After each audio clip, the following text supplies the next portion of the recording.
Warhammer starting now. Okay. And post on Blue Sky start going out now. Excellent. Holy fuck, I'm actually prepared and I've got over almost 5 minutes to go. Oh, hey. Let's go. Gil is streaming. Wow, what? I had no idea. Oh my god. That was stupid. Gil, I just I posted it slightly zoomed in. Oh, wait. I was just editing yours to make yourself look more metallic, like you asked. Okay, wait. I'm sorry. You have 5 minutes. Oh no. 5 minutes. 4 minutes, 30 seconds.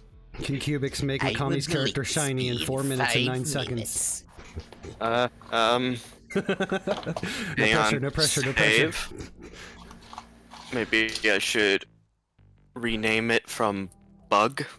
Don't forget to put change the joints also to be Wait, a what? little bit more.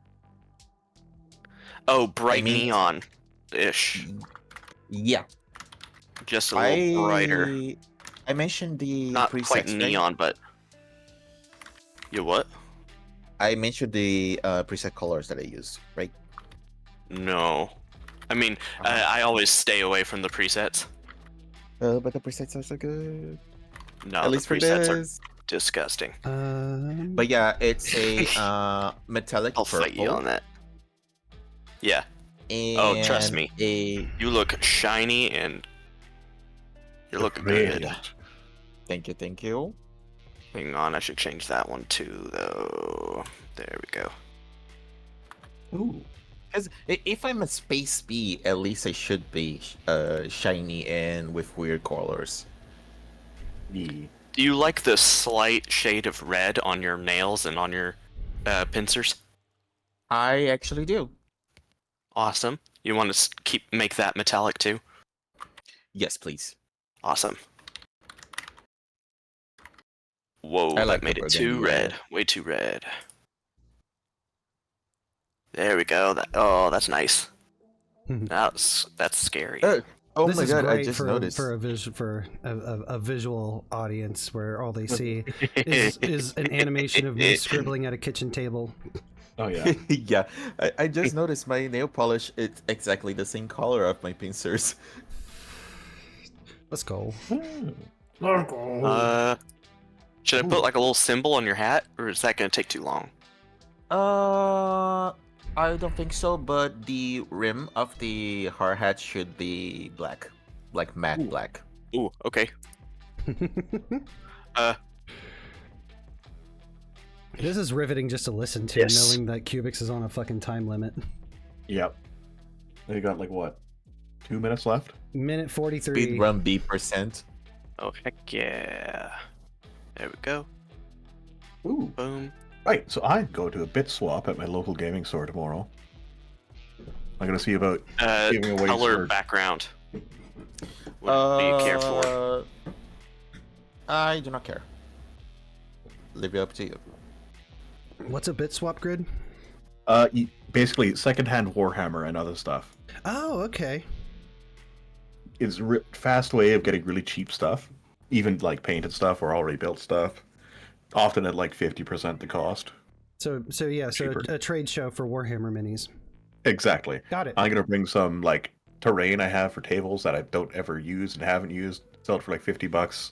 See if I can get some other models, and also maybe see about asking the gaming store about what's the procedure if I want to say start doing commissions for painting models for people. There you go.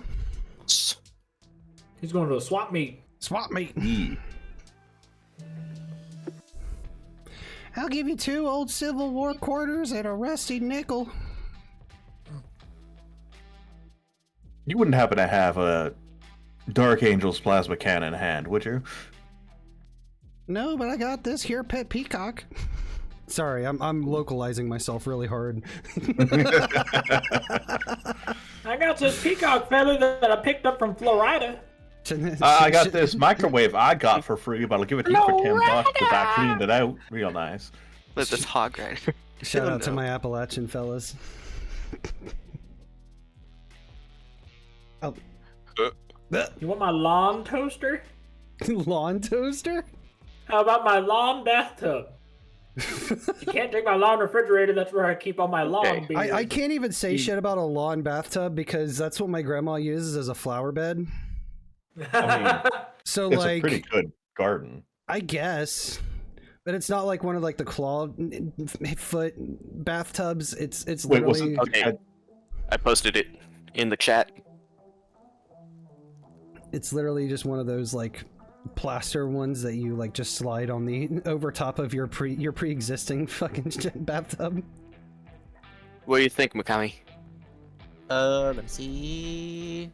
Gotta wait for I like it a lot. Great. Thank you. I'm using it. Awesome. Also, good evening, Swamp Kids, and welcome to a very special Tale from the Kitchen Table. Tonight's one shot is a reward to Mr. Gridinad for being the winner of the Project Open Table recruitment drive back in October. The reward was a one shot ran by either myself or Undead. In whatever system they so choose, and Grid chose me to run Scum and Villainy, so that's what we're doing tonight. Let's see, with that, let's just go ahead and introduce our players, starting right here next to me. First time at my table. First proper collab in like what, the 3 years that we've known each other almost? Mm-hmm. It's been a long time coming, but I'm glad he's here now. Please give a warm welcome to Cubix. Hey, Glad to thank play you with for having me. I'm very excited for this. Hell yeah. I've never actually, I mean, I've done a few campaigns that I've kind of petered out on, but I've never been able to really get going with a proper game, so I'm pretty excited. Oh, well, this is gonna be good then. You're in good company. Speaking of the rest of the good company, next to Cubix, you've seen this one in a lot of my one-shots. I think they're actually tied for one of the players that are at my table the most frequent in Project Open Table. Please welcome Mikami. I'm back.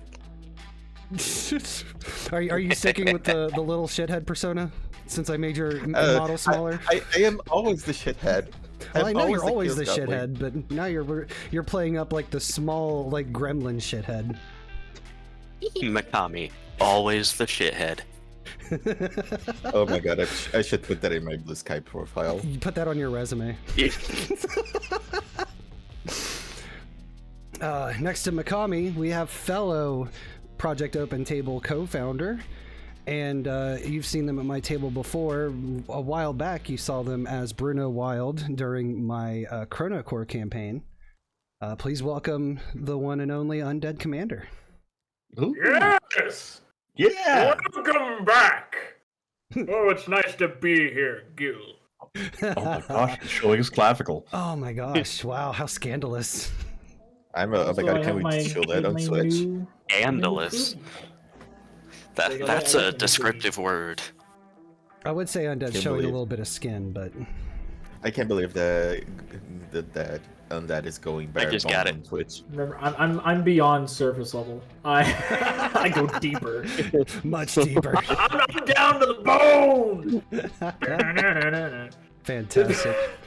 And finally, last but not least, the man of the hour himself, the winner of the Recruitment Drive event. You guys. Yeah, and you saw them recently grace my table for the first time as Edgar in my Fabula Ultima one-shot. Please welcome Gridinad.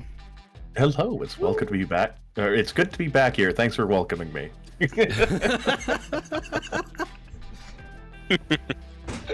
Very good. No, not a whole lot of announcements coming out right now.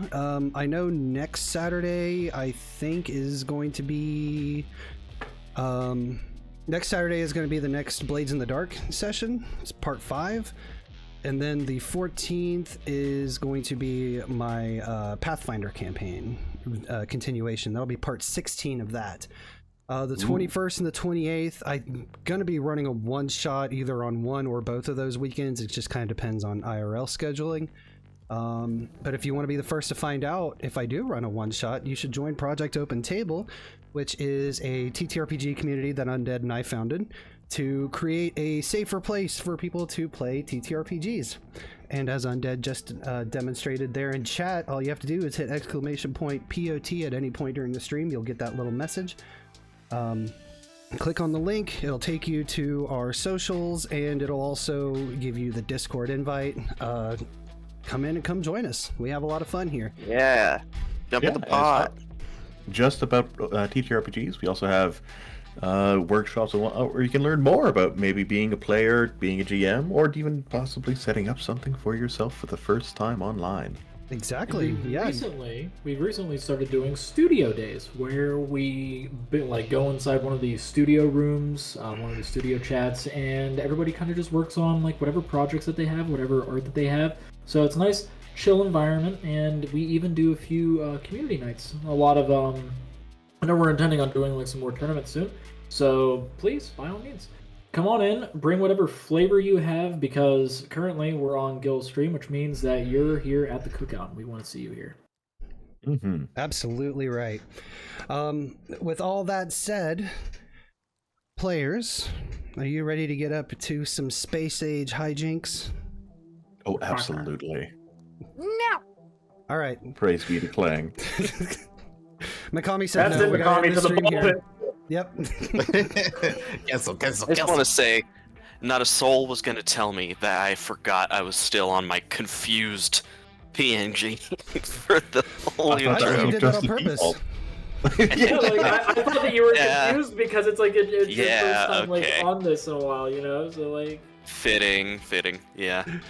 All right. That's true. Well, players, let's go ahead and get into the game. Yeah. All right. Our story takes place aboard, and I can't believe you guys didn't let me change this, the ASS Mango Chutney. say right. the number. ASS would Mango never let you Chutney, start. the 27th. As was foretold. I mean, Long may it's she more like not version 27. Yes. We zoom in onto an empty kind of part of the Rin system as we see this kind of well put together Cerberus class starship. And as we go a little bit further inside, we can see the inner workings of the ship and primarily its native crew. I'm going to go ahead and we'll go down the line, and I will ask everybody to describe their character and what they're potentially doing at the moment. So, Cubix, if you would be so kind as to introduce us to Biggie. You're gonna have me start, huh? Okay. It's the best way to start. the best way to start with the inexperienced one. Gotcha. Okay. Biggie, my big ol' robot dude, as his name suggests, is most commonly found in the cargo hold of whatever ship he wanders onto. And in this instance, he happened to make his way onto the ASS Mango Chutney. And is always looking to make a bit of a buck out here in space, which is counterintuitive to what he was designed for.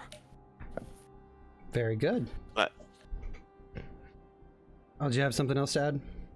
not really. Okay. Very good. Mikami, why don't you introduce us to Honey?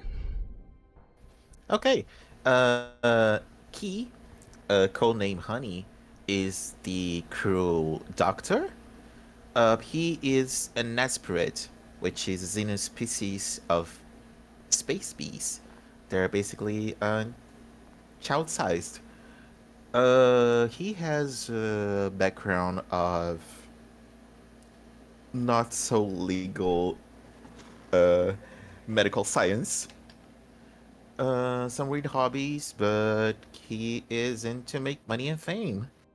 And he found the S and found it much to his liking. As most everybody does, find the ass to their liking. Yeah. Undead. I just realized that I did not describe what the bee looks like. Yeah, tell us about But the yeah. bee. Tell us what the bee looks like. What the bee doing? Yeah. Sorry. He would be like a child-sized bee. 4 hind legs, 2 actual arms, pincers, and he is covered in iridescent purple carapace with neon blue joints, neon cyan actually. Yeah. Very good. Also, he's kind of fluffy It's kind of fluffy. as bees. All right. Undead, tell us about Knuckle Duster. Well, first off, I just want to go and make a remark about how you initially described the ship. You said it was well put together. So this is somebody else's ship, right? I said kind of well put together. That's what I like to hear. I like to hear where we're kind of well put together. We're not well put together at all. We're ragtag. But I'm playing Oscar Thurgood, also known as Knuckle Duster. I'm just a scoundrel. You know, grew up station to station. I was a vagrant, and then eventually I joined some gangs, and I made my way here onto the McAss or Ass Mick. But nonetheless, in terms of my appearance, I'm egregiously homeless looking. I have a worn uniform and some work boots. Got a bomber jacket on top. And I have a very scruffy beard. Honestly, there's bits and pieces of food that are in it, probably the last burger that I ate. As evidenced by my little picture there. But currently, as of right now, I'm in the mess hall of the ship, and by mess hall I mean the fridge. And I'm currently raiding it for leftovers because I got space Denny's. Space Denny's. Not to be confused with the Denny's that got blown up in my one Honey Heist game. Totally not that Denny's. Yeah, we don't talk about that Denny's. Finally, Grid, what can you tell us about Blue? Blue, who is not the color blue in any way, shape, or form, is Mike Evanson, the ship mechanic, currently elbow deep in some guts of the ship, making it look put together-ish, and also rapidly changing it from the mango chutney the 26th to the 27th, or was it the 27th, the 28th? He's not sure. He doesn't exactly keep track of that. He's wearing an old spacesuit that is held together with patches, or the patches are holding it together. It's not sure. Some are patches from places he's been, others are patches from differently colored spacesuits. He's got a pair of old Sony Walkman headphones that he has kludged together to be able to work with current tech. And if Knuckle Duster was on a scale of 1 to 10, a 1 or a 2 on homeless, Mike Amundsen, or Blue, is about a 4 or a 5 on that scale. Scruffy as well, but not quite. Okay. Very good introductions. So, the 4 of you are on your business, milling about the ship, doing what you guys somewhat do best. When your comm system begins to go off with an incoming call from your buddies, the Scarlet Wolves. Eh? Dogs? Who's calling? It's the Scarlet Wolf. I mean, that's what it says. We have caller ID. That's why we got it. I don't have a screen handy. Knuckle My hands duster. are full. With what?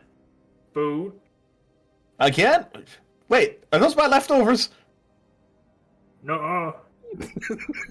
Damn it, Oscar. Once I get this bolt butt back into place, you better not be eating my Denny's.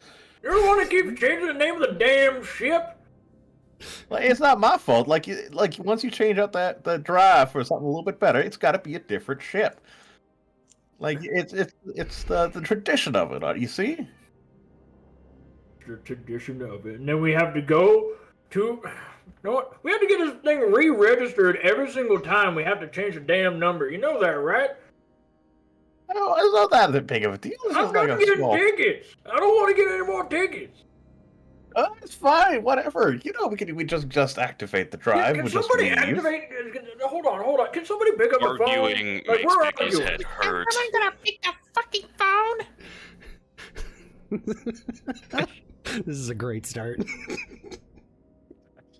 Biggie Yes. would, but Biggie would crush it. All right, honey, it's up to you. I picked up from the last time, and you know what happened. The comm system stops ringing. Oh shit. The comm system starts ringing again. All right, What? that's it. Blue, you go. Fine.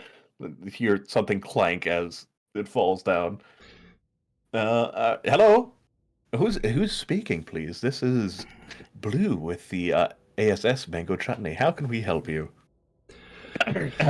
On the other end, you see a masked figure who you have kind of gotten to know as the one of the higher ups in the Scarlet Wolves. The Scarlet Wolves, as far as you guys know, are a organization of assassins, and they typically don't get close to any other factions or crews, but somehow you guys were able to wiggle your way into their good graces, and so they have come calling. The figure on the other end of the comm screen begins to speak and says, "We have an unfortunate situation over at the city of Y'all on Nightfall. You guys should already be in system. One of our underlings, one Mevacor Veers, was sent there to carry out a hit, and they have since come back non-responsive. They are not answering any comms, and nobody's been able to figure out their location for the last couple months. We need somebody to go in and either clean up his mess or bring him in, preferably bring him in any way you can. Preferably alive, but I understand if complications arise. There's already a contact that is in the city of Yaw by the name of Jet Wolf. I would recommend meeting with him first so that you can get any intel that he may have for you before you stake out. Or all right. Thank you for the intel. We will get on this right away. The Yes! the comm screen just shuts off. We got a job. The wolves called. They lost a pup. Well, I send my condolences. I'll get a card. We can all sign it and put $10 in it. No, that's slang. They lost the guy. They want us to go find him. I'm still gonna get them a card. And you're all gonna sign it, and we're gonna put $10 in it. But they're paying us. What are dollars? It's like it's like toilet paper, but you know, people trade it between hands, not butt cheeks. Also, you don't trade it between butt cheeks. That's weird. Is it tasty? Don't eat it after it's been used. Maybe ferment a little bit. Dear God. All What right. do you want from me? So I don't know. you guys, you punch in the coordinates into the ASS Mango Chutney, the 27th, and you begin to make your way over to Nightfall. And as you guys approach Nightfall, is there anything that you guys want to look into before you guys land on the planet? Or anything that you guys just want to do before we change to the city scene? Do we First have of all, any? I'm gonna do it because, well, I don't think no one else in this crew can, but I wanna research a little bit on the target of the space wolves before he disappeared. Okay. So you go to the ship's computer and you punch in Mevicor Veers, and you don't get any hits. You don't get any hits. The one hit that you get was back from his adolescence when he was imprisoned for assault charges, and by assault he was actually in a flight academy, and something in him snapped, and he basically laid out his entire class, instructor included. Man. Wait, hold on. So that was in his adolescence. If we're wanting something recent, he's probably going underneath like his new alias, his new code name. Maybe we put that in. I don't know. I just know that there's a Jet Wolf around here. That's the most I got. No, that's our contact. Yeah, that's our contact, but that's the most I know. You're the one that picked up the damn phone. Yeah, well, you know what? Jet Wolf. Why are the Scarlet Wolves have Jet Wolf? Is it like a rite of passage? Only like people that are good name themselves Wolf? You would know about the Scarlet Wolves that a lot of the code names are very kind of lean more towards canine kind of code names. I hope it's not another wolf been wolfing. So what you're saying is it's probably a fox. Well, that'd be a Vulpin. It's not Still a canine. It's still a canine. I didn't know that was still a canine or not. Yeah. I don't really know much. Those taste good.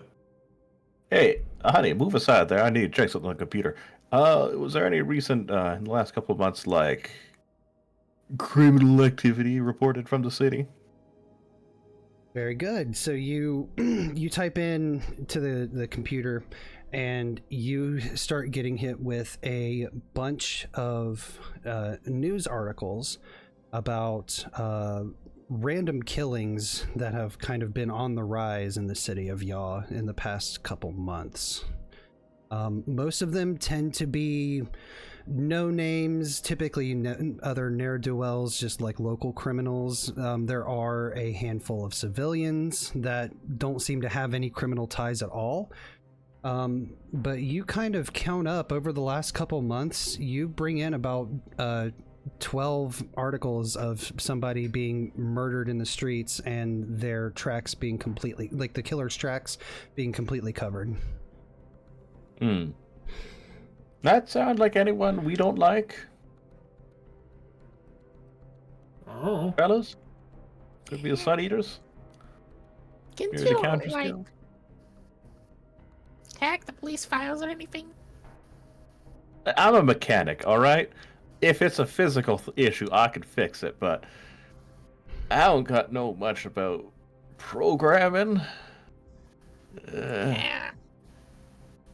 Physical and programming tend to be a specialty of mine. Oh wait, I can actually hack. Aw. You forgot you had your associate's degree, huh?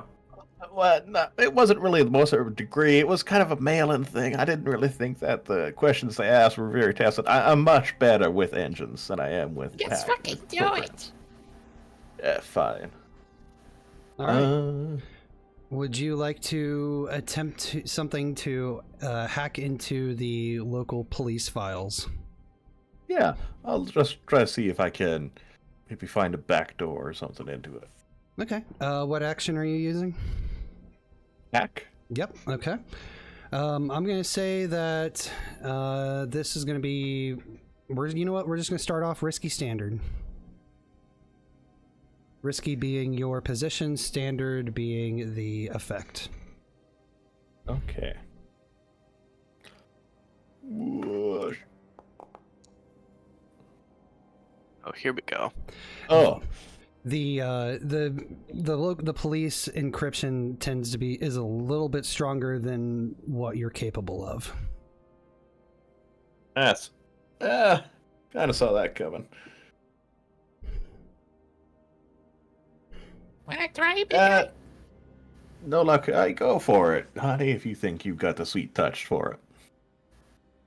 Yeah, I mean, I was mostly talking about Peaky. I can hack into bodies, not computers. I can hack into a sandwich. Are you making another sandwich? No, I'm making a new sandwich out of your current sandwich because apparently the bread got all soggy and I had to go and grab the brioche from the bread bin. Okay. At least you don't use up any of the wraps. Okay, those are mine. I don't want to make your damn wraps. You can save those for yourself. It's fine. Well, it's taco night. That's different. Anybody else want to do anything before you guys land in the city? I don't know how to do anything. What would you like to do? I don't know. Try to hack it. Do it. So, Try to hack. I Like guess I could, couldn't I? Yeah. No, I can't. No, I can't. Oh no. So just because you don't have dots in something doesn't mean you can't do it. It just means that you're rolling 2 dice and you're taking the lowest result. You know what? Honey's gonna do it. Okay? It's a risky. All right. Yeah, it's going to be risky standard for you as well. Anyone wanna assist me? Yeah, I'll tell you what I did so you can avoid it. Okay. So, Grid, you are going to take 1 stress for assisting. All right. And I put a +1 die. Yep, correct. Okay, let's do it. Yo!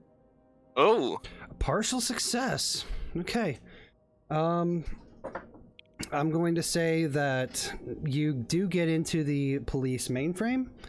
You start looking through files. You find some folders on the recent random murders. You see that there's 2 things that really link all the murders. Is that the person who was murdered was killed by some sort of pointed object, so stabbed with something.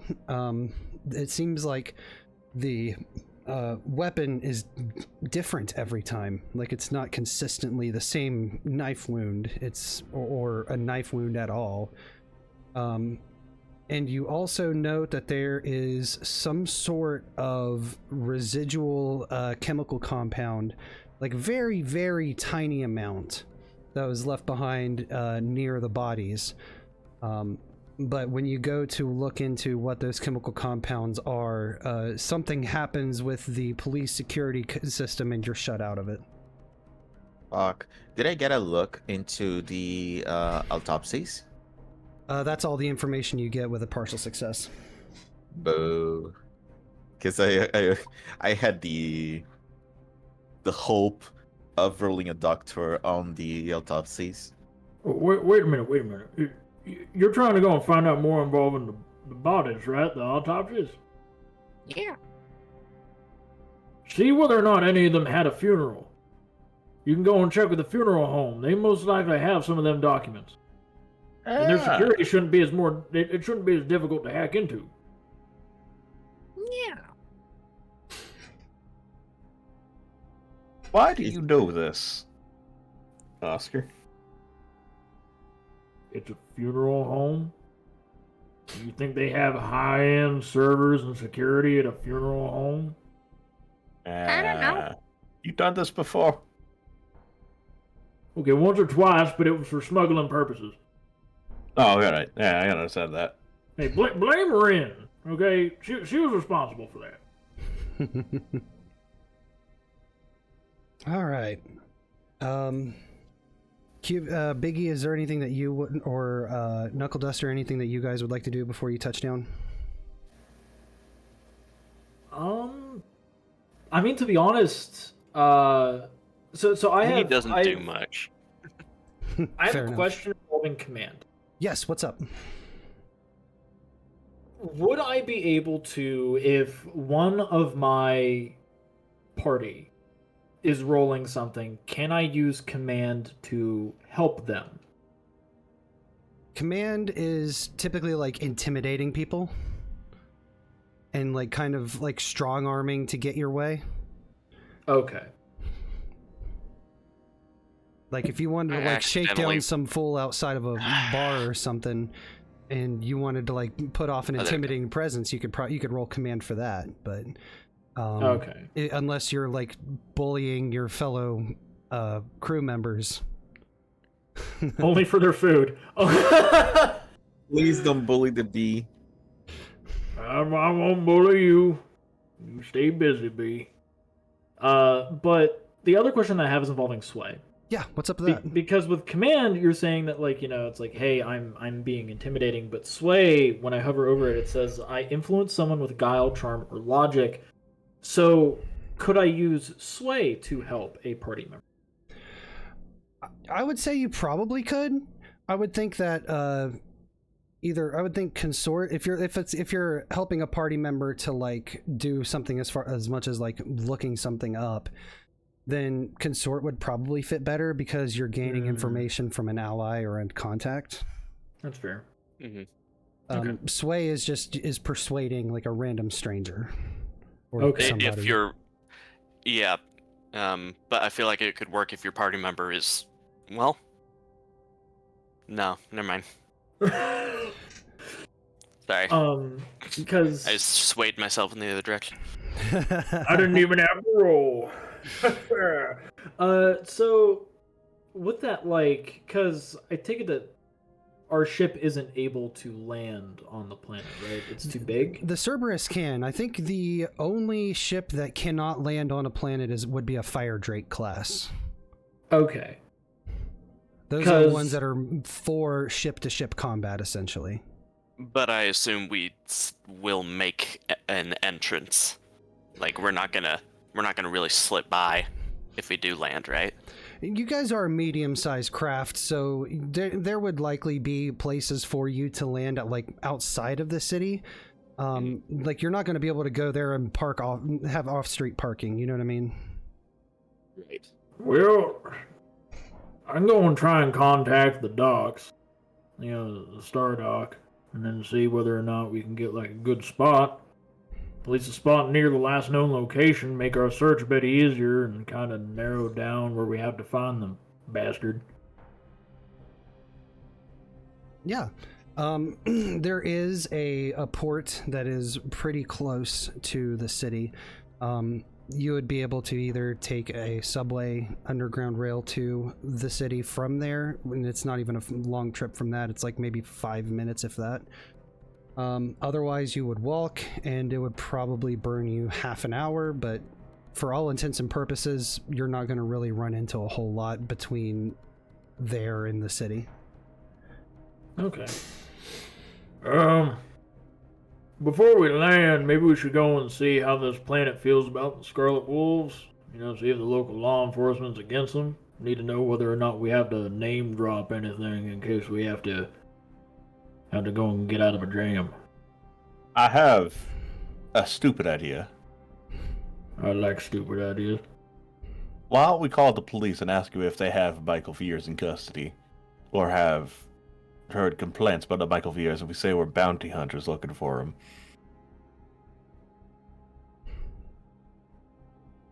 I mean, that could work. But at the same time, there's the off chance that if he has a rat in there... I mean, he kind of went missing, you know?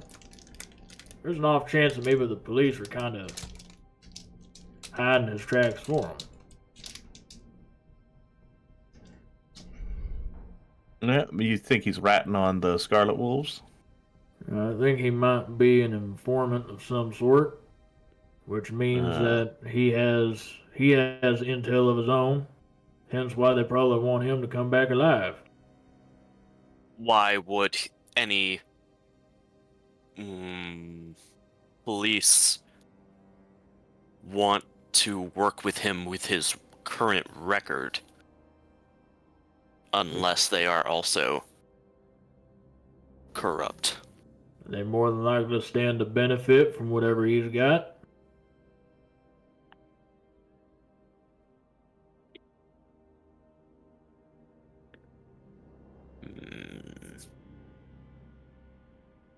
Do you think it's a worthy risk? I think it's a risk that can actually net us some intel that we don't have. And even if the intel is we know nothing about him, or we don't have anything involving him, or we never captured him or dealt with him. Or that's who's intel that and enough. who's calling? Yeah. I feel as if that at least gets us something. No info is info sometimes. Yeah. Like if you know that the carburetor ain't carbureting, then you know that something's going on with the pump. Yeah, that's how you know it's not carbonated. All right. Oh, go ahead. No. I'm good. Okay. With that, your guys' ship will set down into the port that's just outside the city of Yaw. You guys, whichever mode of transport you choose, whether walking through the street light, the lit streets, or if you take the subway from the port to the city proper, you eventually find yourselves in the heart of the city of Yaw. Sorry, I just saw Oscar's picture. And Gil didn't change mine. Is it because I'm a bee? There you go. You should be there now. So you are now in the proper downtown district of Yaw. You guys look around, you see all of these bright lights, you see the busy traffic, you see people walking all over.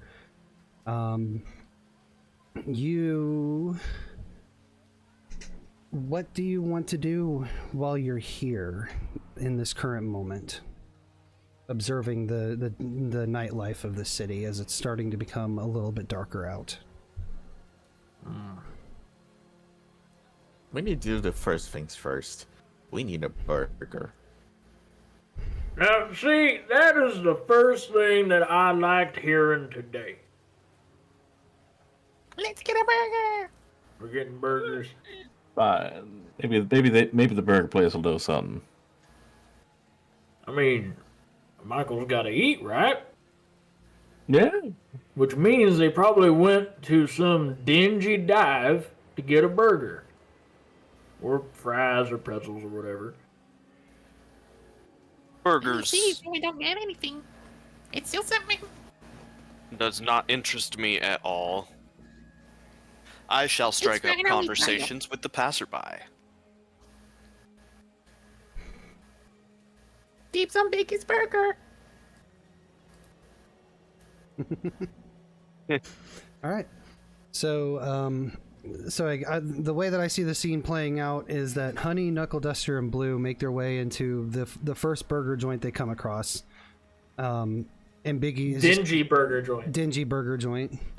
And Biggie is just kind of standing outside on the street, like looking around and like trying to strike up conversations with people. I can Very imagine Biggie like being My Neighbor Totoro with like a big like a little umbrella instead. Yeah. Like just standing there. Yeah, I just stole an umbrella from like inside a near store. Somehow not, my giant arms didn't get seen. Let's see. Biggie,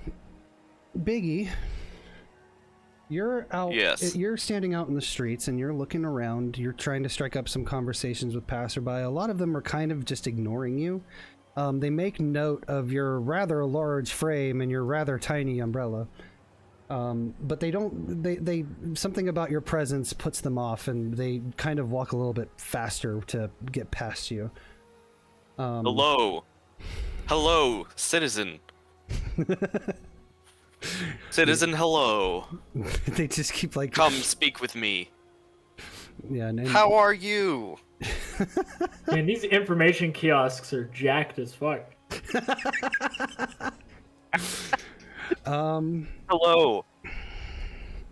Biggie, you see out of the corner of your eye somebody who's standing probably a good 30 feet away and is kind of like, you can't really make out their body language, but they appear to be like glaring you down for some reason. You see this man, you'd probably put him at mid-30s. He's got dark hair. He's got a rather wide brim hat that is pulled down, at least covering one eye, but the free eye that you can see is just staring daggers into you.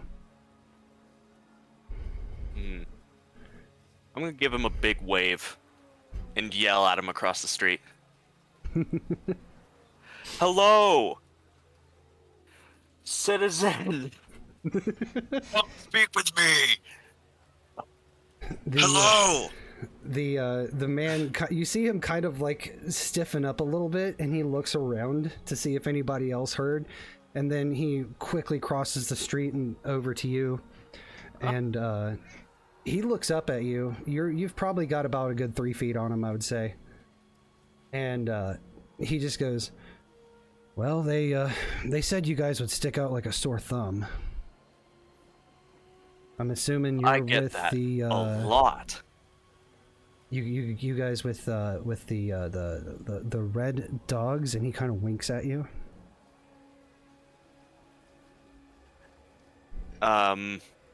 Shit, what are they called again? Scarlet Wolves. No, we are with the Scarlet Wolves. That is their name. The man just, like, quickly like puts a finger to his lips and is like, shh, God, shut up. It is the Scarlet Wolves. Okay, Not stop, dogs. shut up. Okay, I get it. Yes, you're the guys I'm looking for. Is there? They told me there'd be like 4 of you. Where's the other 3? They are inside, getting burgers as usual. I do not care for them. And I don't care for burgers either. You see the man just kind of like narrow his eyes at you and goes, You don't say. Okay, have your cohorts meet me in that alley over there. And he points a little ways, maybe like half a block down. Like, have them That meet me alley there. over there, and I raise my giant hand and finger and point at it as well. He just goes, shut the fuck, God, and he just kind of takes off and starts like briskly walking towards that. Okay, bye. See you in a bit. And I turn into the restaurant and lower my huge frame into the doorway. Hey, friends, come outside. Well, hold on, I'm not done ordering. There was a man wanting to speak to us in that alley over there. What? I point again at the alley with my giant hand. That alley right there, the one that I'm pointing at.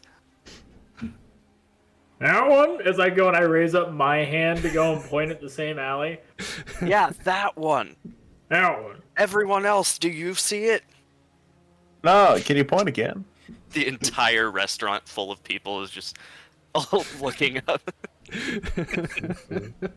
Alright, you all distracted. I'm gonna get my order. I'll have 2 number 9s, a number 9 large, a number 6 with extra dip, a You number stop that 7, immediately. 2 number 45s, 1 with I'm cheese, leaving. and Bye. a large soda. All right, pick it. Which alley? Was it that one to the left?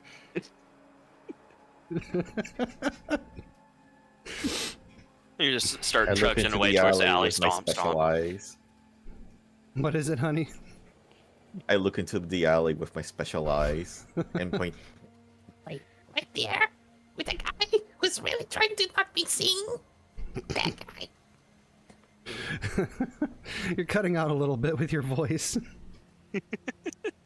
Oh no! But yeah. So the collective of you, Knuckle Duster, of course, after you order Big Smokes combo, you all make your way over to the alleyway, and as Honey would correctly see, there is a man in there who is trying his damnedest to not be seen. I see him. He's kind of doing a thing where he's like trying to crouch behind a large crate, but you still see like from his eyes up poking out overhead. Hello. So I'm gonna make it to the alley first and just pick the crate up with one hand. Look at him. Hello again. He looks. We are here. He looks back up to you and goes, "This was probably a mistake." And he just stands up. And This is the right place. See? We got burgers. We're ready. okay. Who the fuck are you? Okay. You should know. I'm your contact, Jet Wolf. Yeah. Oh, Black Wolf. Yeah. No, what? No, Jet Jet Wolf. Black. Oh. Okay, So I you're see- like I a see fast your- dog? This conversation's going nowhere fast. Okay, listen, Mr. Wolf. It's nice to meet you. Nice to formally meet you anyway. We just got here. We need to pick up some grub. That was all. You want a burger? No, I'm fine. I don't eat meat. Well, A you don't wolf want that to don't eat eat. meat? That's not healthy. No, it's fine. There's a synthetic protein substitute that I use. It's actually really tasty if you cook it right. Okay, I don't really think that's going to beat my Western Smokehouse brisket burger that I go and I get from McBipples. I don't think that's it either. No. I think you're missing out. Anyways, the reason you're here is to track down Mevicor, correct? Okay. Beer? Yes, Mevicor Veers. That's the guy. Sorry, could you say that for us today one more time? Mevicor. Mevica? Do you need me to spell it? It is Mevicor Veers. Oh, Boom, beers. out into the Okay. entire street. Here, hold on. Write it down on this napkin that's slightly soggy because it's raining. Fuck. And he just kind of like takes it and like hides it under his coat and tries to write the best of his ability and hands it back. This guy's Yeah. struggling. Thank you. I'm just gonna go and like open up my bomber jacket and I'm just gonna I'm gonna shove it into like the spot where my armpit's going to rest, so it's gonna reek. Just smears it all. And I just rub it all in there. There we go. And so you can tell us good intel. You gotta feel it in the pit. He looks to you and says, "Yeah, I've been here trying to track him by myself for about a month now, and everything that lead that I've come across has just ended up empty-handed. The only thing that I can think that would show signs of Mevicor is the string of random murders that have been happening in the area. I think it was him because there's no trace left behind of the killer at the crime scenes, despite the advanced technology used by the local law enforcement." Well, here's my question. Did you find a means of triangulating all of these murders? Do they all have, like, roundabout the same MO, same type of person killed? Maybe all of them have something in common, or possibly is it, like, forming a pattern around his, like, territory of hunting? I think that's exactly what the last bit you said. I have been triangulating a couple of these positions, and everything seems to be coming up some like outside of the city. There's a few buildings there.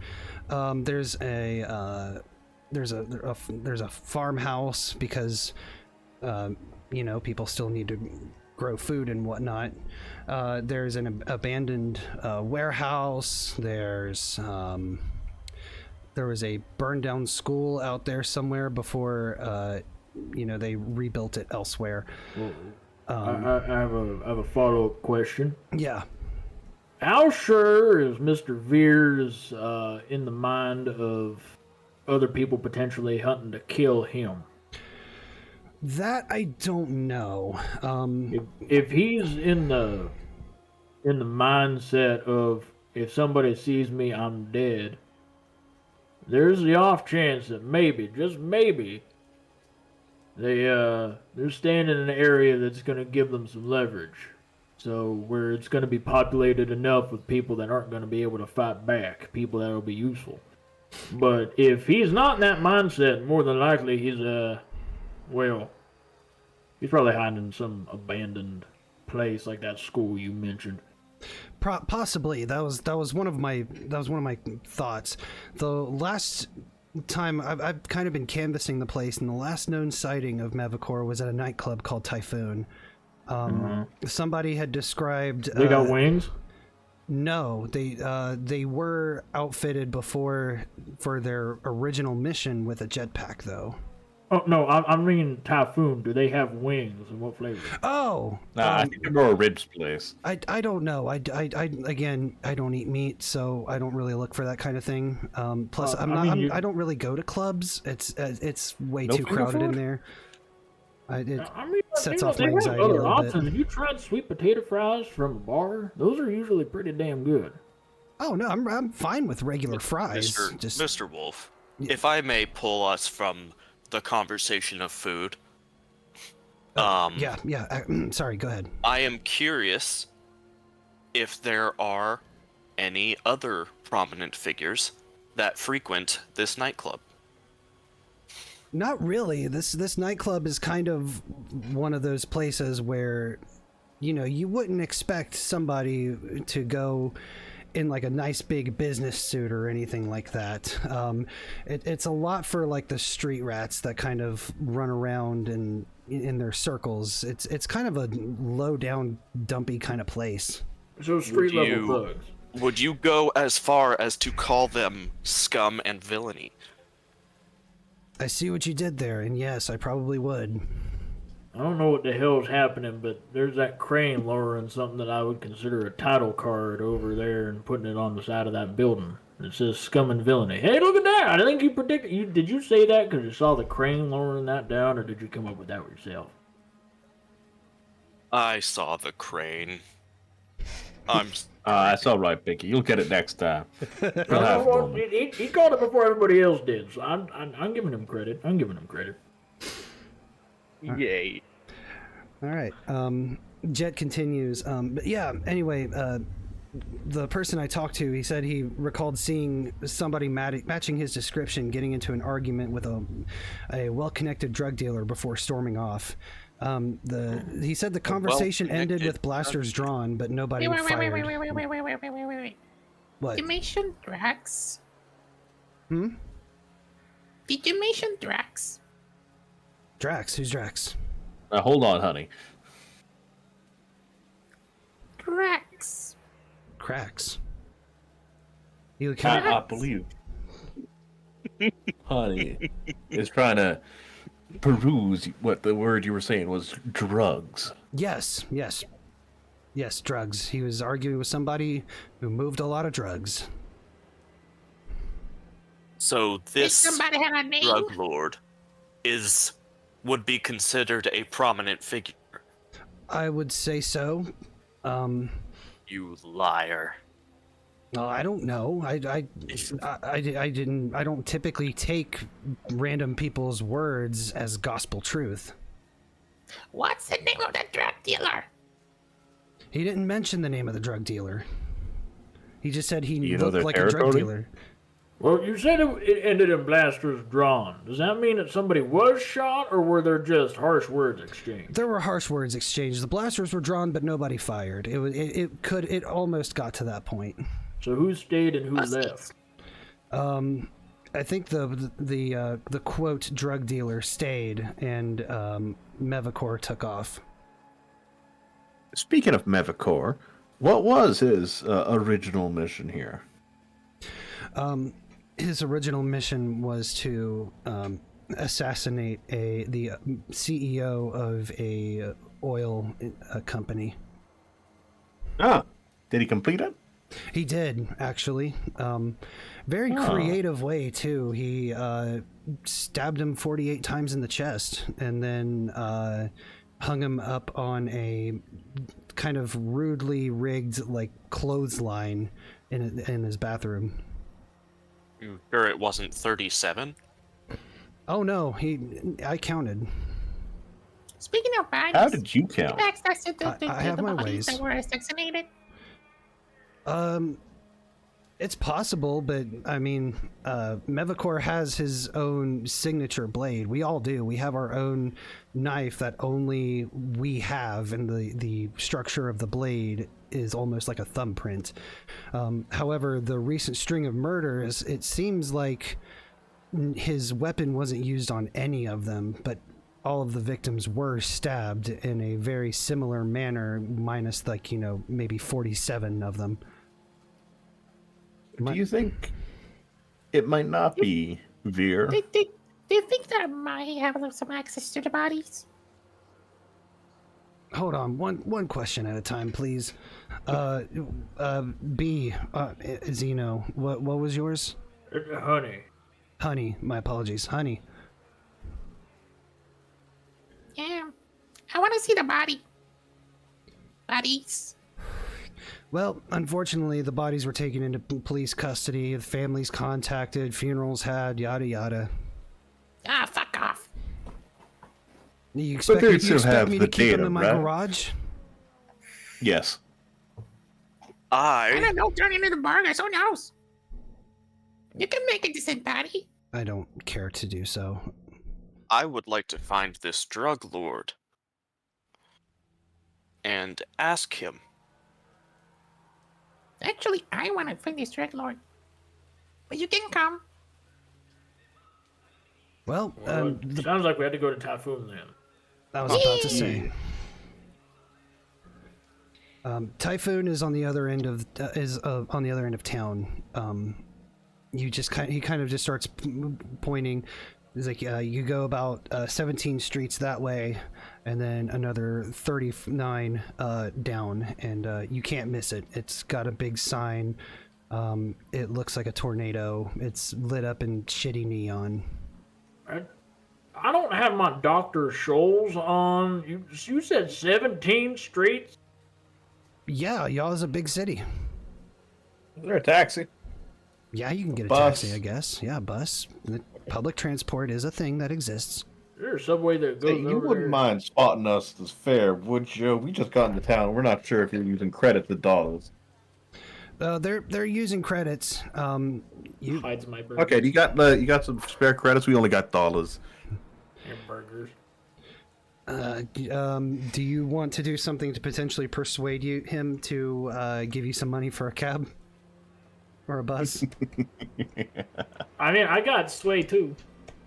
Yeah. I got two Yeah, pitches I of think sway. you could. I think the two bums can swim. I got 2 bumps too. Well, whoever would like to attempt to sway, your position is controlled, and effect is going to be standard. All right. I think I could do it. All right, I'll go for it. I'll be helping you. Okay. While we're So- doing this, I want to steal Orska's burger. Okay, listen, hold on. You have yours in the bag. Just grab yours. Don't take mine, damn it. Okay, so you said so it's who- controlled and standard, right? Control. Before you roll, did somebody want to aid him? Yeah, I'll aid him. Yeah. Okay. Then I'm going to say that Biggie and Blue, if you guys want to take 1 stress, and Knuckle Duster, you can have 2 die on this. 2 extra die. Oh, awesome. Now, I want to generate a gambit off of this. How do I generate gambits? So you guys' ship, you start off with 2 gambits, And in order to, when you spend one, you get an extra die, but it's from the reserve that everybody can use from. Yes, but I Yeah. want to generate a gambit because I have never tell me the odds, which allows me to generate gambits on desperate rolls. Yeah, so desperate rolls are like if it's like socially or physically like there's high stakes. This is kind of less high stakes. You're just kind of asking a contact for some cab fare. Okay. All right, that's fair. That's fair. But now we all know. I'm gonna go and roll this. I got my +2 dice. I'm rolling 4 dice. Mm-hmm. All right. Partial success. He kind of mutters to himself and he reaches into one of his coat pockets and he pulls out enough credits for a small cab. And he's like, this is kind of all I got on me. They didn't really I'm kind of working pro bono here to find Mevacor. Well, you know what? We appreciate it. An issue for me. Yeah, I guess that would be an issue for you, huh, big guy? And he just kind of like looks up at you, looming over him.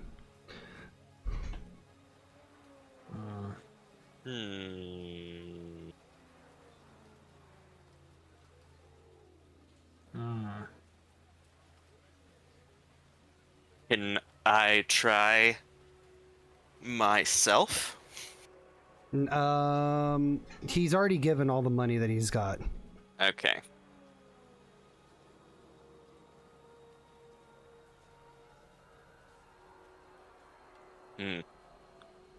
It's all right. It's all right, Biggie. Yeah. We'll get you there one way or another.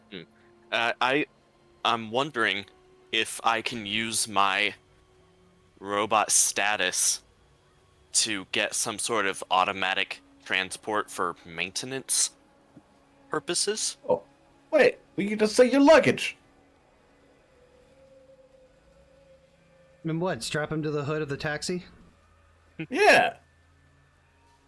Or the roof? I think I'd Biggie, crush you it. got wheels? Like some skates or something on your feet? I'm probably the size of the taxi. I mean, like, can we tow you? Do you have like a cart we can put you on or something? No. We're in an alley, right? Yeah. Is there any scrap, like Oh yeah, any there's tons tires or there's tons of scrap laying around. rollers or anything? Yeah, I would say like there's some like discarded office furniture, like the rolly chairs, maybe even a hover chair. Yeah, I would like to make just something for Biggie to stand on to be pulled behind taxi. Okay. What skill would you like to use for that? Rig. Alter an existing mechanism or create a new one. Okay. Very good. I am going to assist him. All right. So, Honey, go ahead and take 1 stress for the assist. Yep. And then Blue, I think you have a thing here on your character sheet, if I'm not mistaken, that you have... When you work on a clock with a rig or a hack, fill +1 segment. Oh wait, no, that's something different. Oh, I'm looking. I'm gonna look at your the character sheet specifically for the mechanic. In your items, oh, you have a fine hacking rig and fine ship repair tools, but that would cost loadout. So yeah, I'm gonna say that just for slapping some stuff together, if you would like to use your regular tools, then your roll is going to be controlled and for standard effect. Yeah, I'll use my regular tools, and then I get +1 for an assist. You got +1 for an assist, correct? All right. Partial success. Okay. All right. So what I'm going to say is that the hover chairs were a little bit too foobar for you to be able to make something happen with.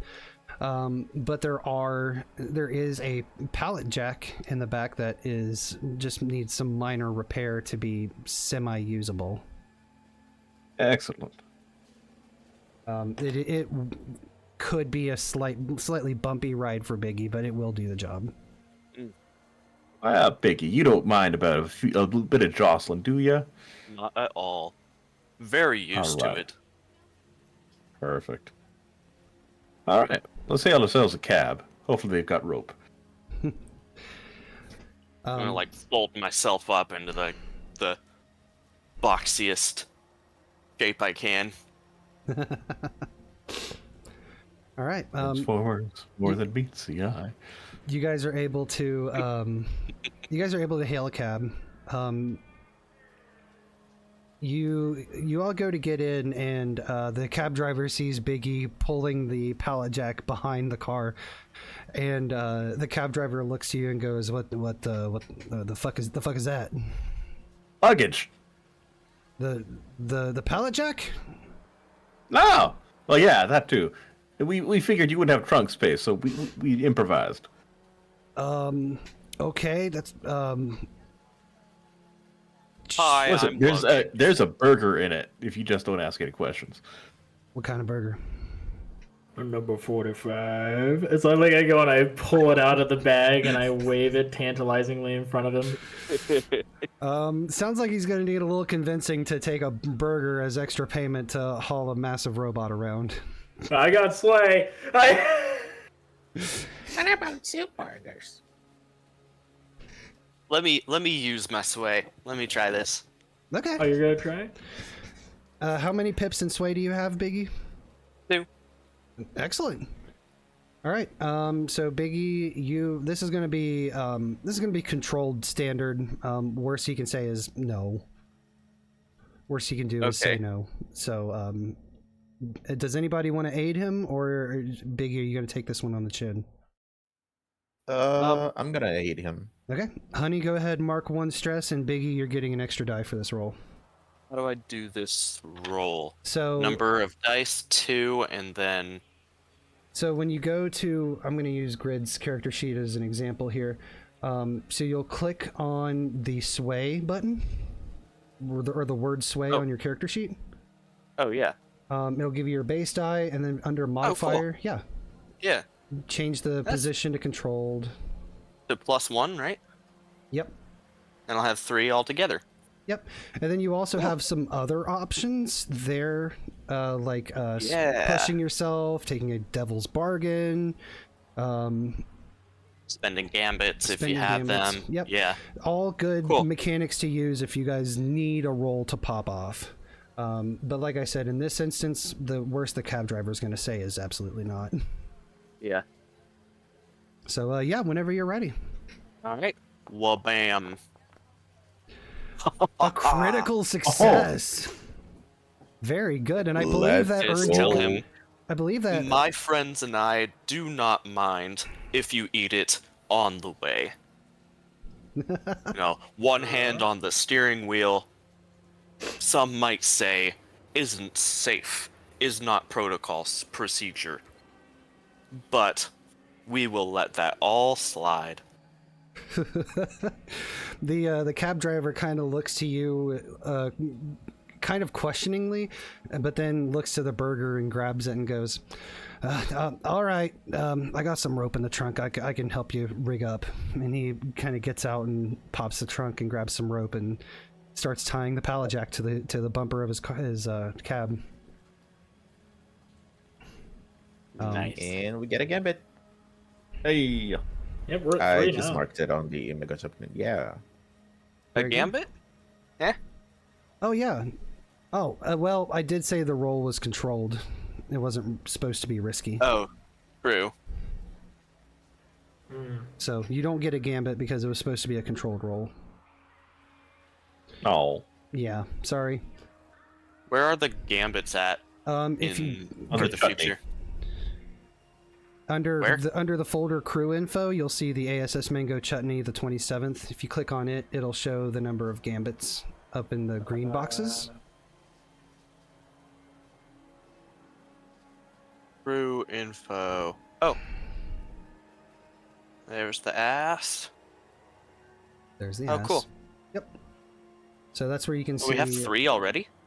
You were supposed to start with 2, and you weren't supposed We to. started gain with one- 2, and yeah, we got 1. I got it on the gambit. Cool. I added 1 more. I didn't realize the gambits were for everybody. Yeah, Yeah. it's Yeah, a it's it's for like a everybody. collective pool that you can use to add a die to whatever roll you're going to do. But you can Yeah. only spend 1 gambit in a roll like that. Mm. You can't spend 2 gambits for a single roll. Mm-hmm. But you guys get Biggie all rigged up to go and pile into the cab, and the taxi driver takes off. You begin making your way down these city streets, the 17 intersections down, and then the 39 even more, before you are outside of the nightclub called Typhoon. And when you arrive, this place would look probably like, in our time, like an okay joint to be in, but in, the distant future, it's considered run down as shit. You see the neon sign that is depicting what looks like a cyclone, a tornado of some kind, and some of the neon is flashing towards the end of its life. Ah, classy. Yep, so you have the nightclub in front of you. There is an alleyway to the left of it that leads kind of back more into the back streets of this area.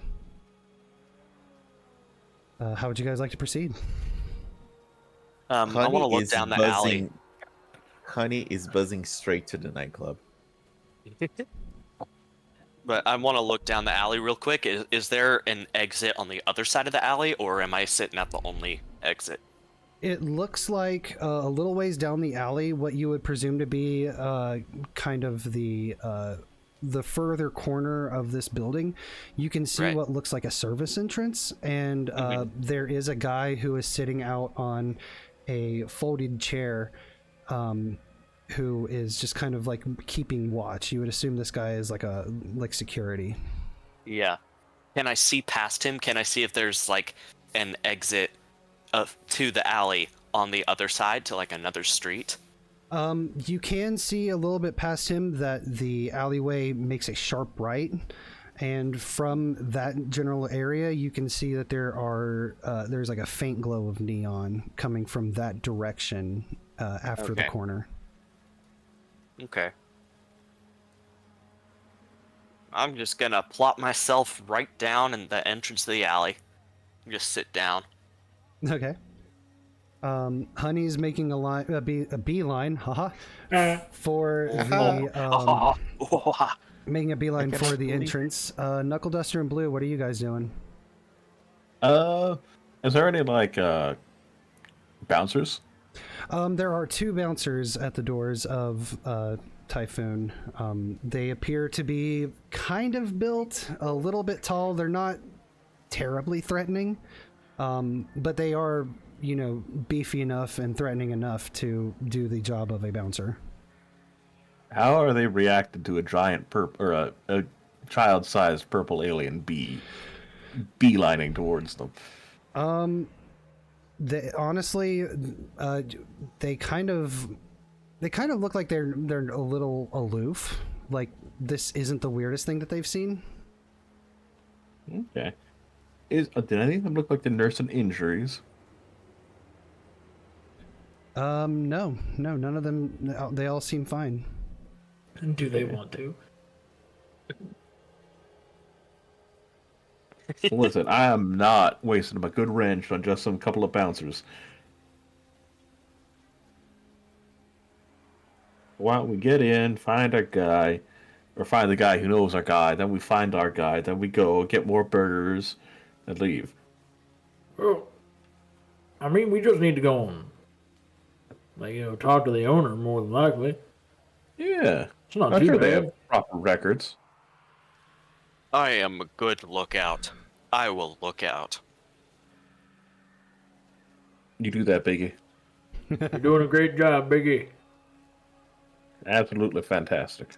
Thank you. You know, we should go and get him. We need to go and buy some gold star stickers. You know, It'll be fantastic. you know, and then we get to go and give him one. We'll put on like it's like a report card where you can go and say Yeah. you did really well. He's doing fantastic. I'm really surprised that his programming has allowed all of this to happen. All You right. say that like it's not supposed to happen this way. So, Knuckle Duster and Blue, are you following Honey towards the entrance of the nightclub? Yeah, we shouldn't leave the bee unattended. Yeah, it's probably a bad idea, especially with people who are inebriated. For their own safety, of course. Not Honey. Honey's fine. So the three of you make your way up to the doors of Typhoon. The bouncer, one of the bouncers, kind of steps in front of the doors, blocking your guys' path, and he looks and kind of points a finger to Knuckle Duster and then to Blue, and he says, "You guys look okay. Is that one old enough to get into a club?" And pointing at Honey. You And if we fucker, don't. I'm 100 years old. What did he say? They're a few hundred years old. Oh, I'm sorry. I've never seen a Xen. I've seen Xenos like you, but I don't know like the appropriate like age of stuff. I'm not very cultured. Maturity in that. rates across the board are a little wonky. I mean, we're used to our own, but you know, it's nice to stay open, involving like you know other cultures and peoples. You know? Yeah. That's what I mean. That's what I mean. Yes. Wait, a important question. Honey, are you of legal drinking age in your society? Do you know that we like drink fermented honey? Like we are larvae, That's not the question right? I asked. Well, hold on. Fermented honey is mead, Yeah. so that'd be a yes. Culturally speaking, they good. But is it like the same thing, or is it like a kind of like a religious thing where you do it like once a week and like even kids can do it, even though they're not allowed to drink? No, it's like a breakfast. Like a breakfast beer, like in the old Soul days on Terra, where I think it was the Austrians having a breakfast beer. No, I mean we drink beer at breakfast. All right, well, I guess you're fine. Figure out something new about people you know every day. How have we never asked about that? I don't think we've ever gone drinking with Honey. At least not in a bar. These because you're so small. They don't have booster seats for bars. Yeah, it's fine. Can The I get in now? yes. Sorry. Please come right in. And he steps to the side and allows you guys entrance. And Buzzing on in. you buzz on in, and the nightclub is dark and extremely bright all at the same time. You hear the music in the background. It seems like they're having a live set today. As bumping. So yeah, you come in, you kind of look across the crowd of people who have gathered here, and it's pretty much as your intel has suggested. It seems like it's a lot of like the dregs of society like to come and hang out here for drinks. So not really anybody bats an eye when the three of you walk in. I mean, this place must be. I want to look with my special eyes and look for the drug dealer. Okay. Let me. Yeah, you know what? Go ahead and what action are you going to use to try to suss out the drug dealer? I would say study. Yeah, because like I think I said this before the stream, but in Blades in the Dark they have survey, which would be the perception skill. But since that's not a thing here, then we've kind of molded the rules a little bit to be study as our perception skill. So yeah, if you would like to roll study, and your Xeno ability with your eyes, your compound eyes, yes. So you get greater effect for using your eyes to look around for things. Yep. I am going to say that this is, like I said, a den of thieves and scoundrels and kind of like the underbelly a little bit. So, looking around for people, typically, if you lock eyes with somebody, there could be problems. I'm gonna give this roll position risky, and you have your greater effect due to your compound eyes. I mean, it'll be hard to lock eyes with anyone. I'm pretty small.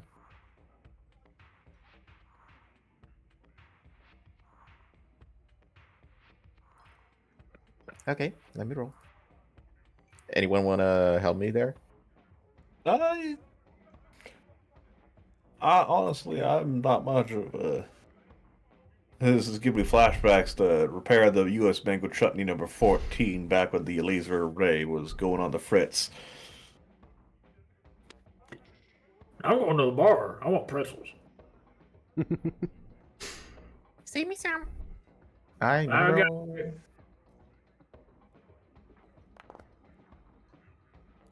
Partial Oh. success. Okay. So I'm gonna say that you kind of duck around to try to see everybody in this area, and you do notice a kind of like a roped off section. It seems to be like a VIP section in a way. And you see a gentleman sitting there. He's got a suit on that is probably 2 sizes too big for him. And he is drinking not top shelf liquor, but pretty close. And he's surrounded by 3 or 4 other people who are in much better suits. I'm gonna say that the complication is that one of the people who is kind of like in his entourage sees you kind of staring at them and kind of like puffs up his chest and begins to walk over. Do any of them look familiar? I don't think you guys did any research on the drug dealer or his entourage, so probably not. No, because Nope. I do have a drug dealer contact. You do. It's not that guy. Okay. Well, I'm buzzing forward. Okay. So honey, you get closer to this gentleman and he's probably about 3 times your size. And he looks down at you and goes, you got a bit of a staring problem there, friend? No, my eyes work very well, thank you. He kind of growls under his breath and goes, you're not trying to start any trouble with us or our boss, are you? No, Okay, so why are you staring at us? I was trying to make sure that you were the guys, because I kind of want to talk to you a little bit, if you let me. What business would you have with us or our boss? My business? He grits his teeth at the joke. So, I heard you and the boss had a little problem with a little guy who pulled a little gun a few days ago. Oh, that guy. What Yeah, what that about him? I just want to hear a little bit more about the guy. Are you friends with him or something? No, fuck no. So what's your interest in him then?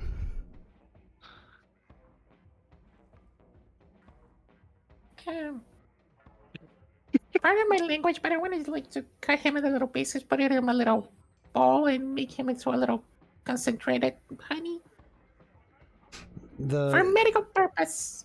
You see the guy, like, his eyes kind of grow wide, and he kind of takes a small step back and goes, "What the fuck are you?"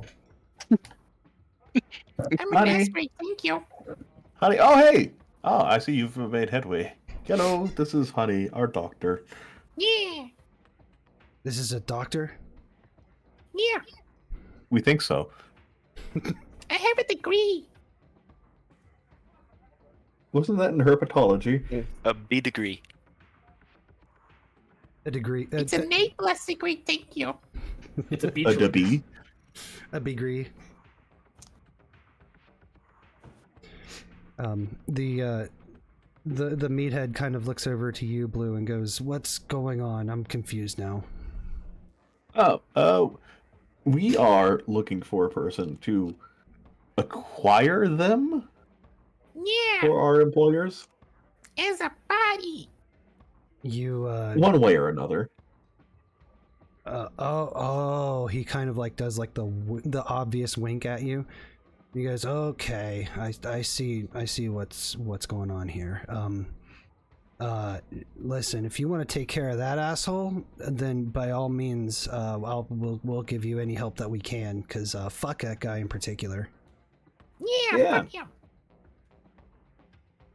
He kind of motions for you to follow him towards the VIP section. I'll I bust through. wave over Oscar. Oscar! Michael! We got stuff going on. Leave the wings. I got pretzels. Right. I didn't even see pretzels on the menu. How did you find those? Besides the point, get over here. It's the little ones. It's the little ones. Miss, is it all right if I take the bowl? I'm gonna be going over there in that nice velvety VIP area. The bartender, who looks completely overworked and super stressed out, just goes, yeah, fine, whatever. All right, thank you very much. I leave a burger as a tip, and I head over to the guys.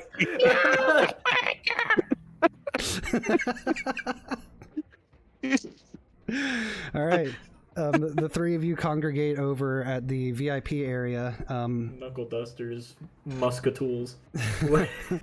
You are standing outside of the roped area when you approach, and the meathead who led you over speaks to his boss and says, "Hey, so these guys, I guess they're here to take care of our little theft problem."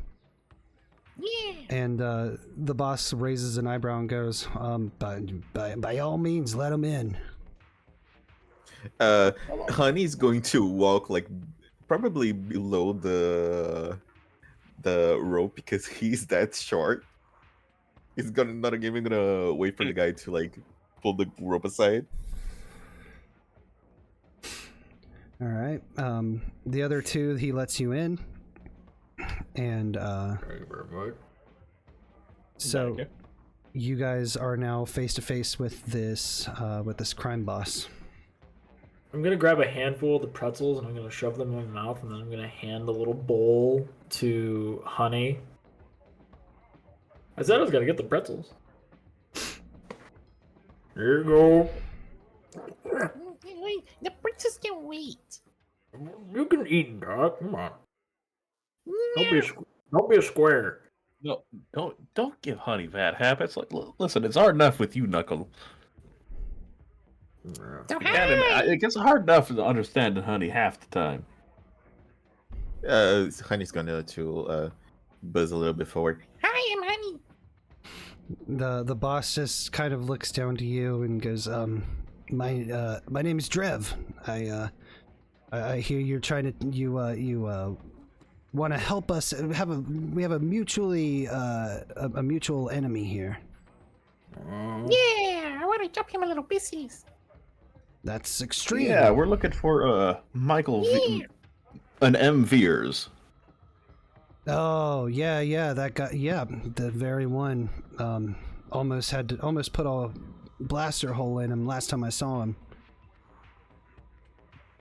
Yeah. Why is that? I know that he's generally an asshole, but I want to know the specifics. Well, It feels my rage. he was a customer of mine, and then he turned into a thief of mine. And when he came to me face to face recently, wanting more but not having any money, and kind of making some very slurred threats in my general direction, we almost had to redecorate around here, if you catch my drift. Sure saying he's What did full you of use to temper. supply him with? What? What did you use to supply him with? He looks to the other two. What is he saying? I want to know the What? drugs. What were you supplying him with? Oh, right, the drugs. The drug is what we call around here lunar mist.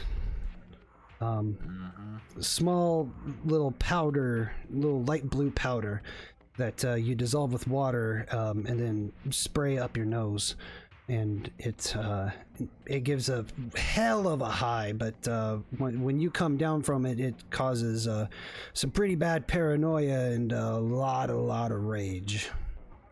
What if you don't have those? I think your guy might be withdrawing pretty hard. It also means if he got any, he's probably going to try and either make it last or potentially OD. So here's my question. Can lunar mist be cut with any other kind of drugs or chemicals? I mean, it can, yes, but I don't, because I'm a businessman of good repute, you see. I wouldn't sell anything but the purest form. Yeah, but if he gets his hands on it, he might try to make it last for himself, even if it's just a little bit of the high at a time. So, Fucking sounds like his problem to me.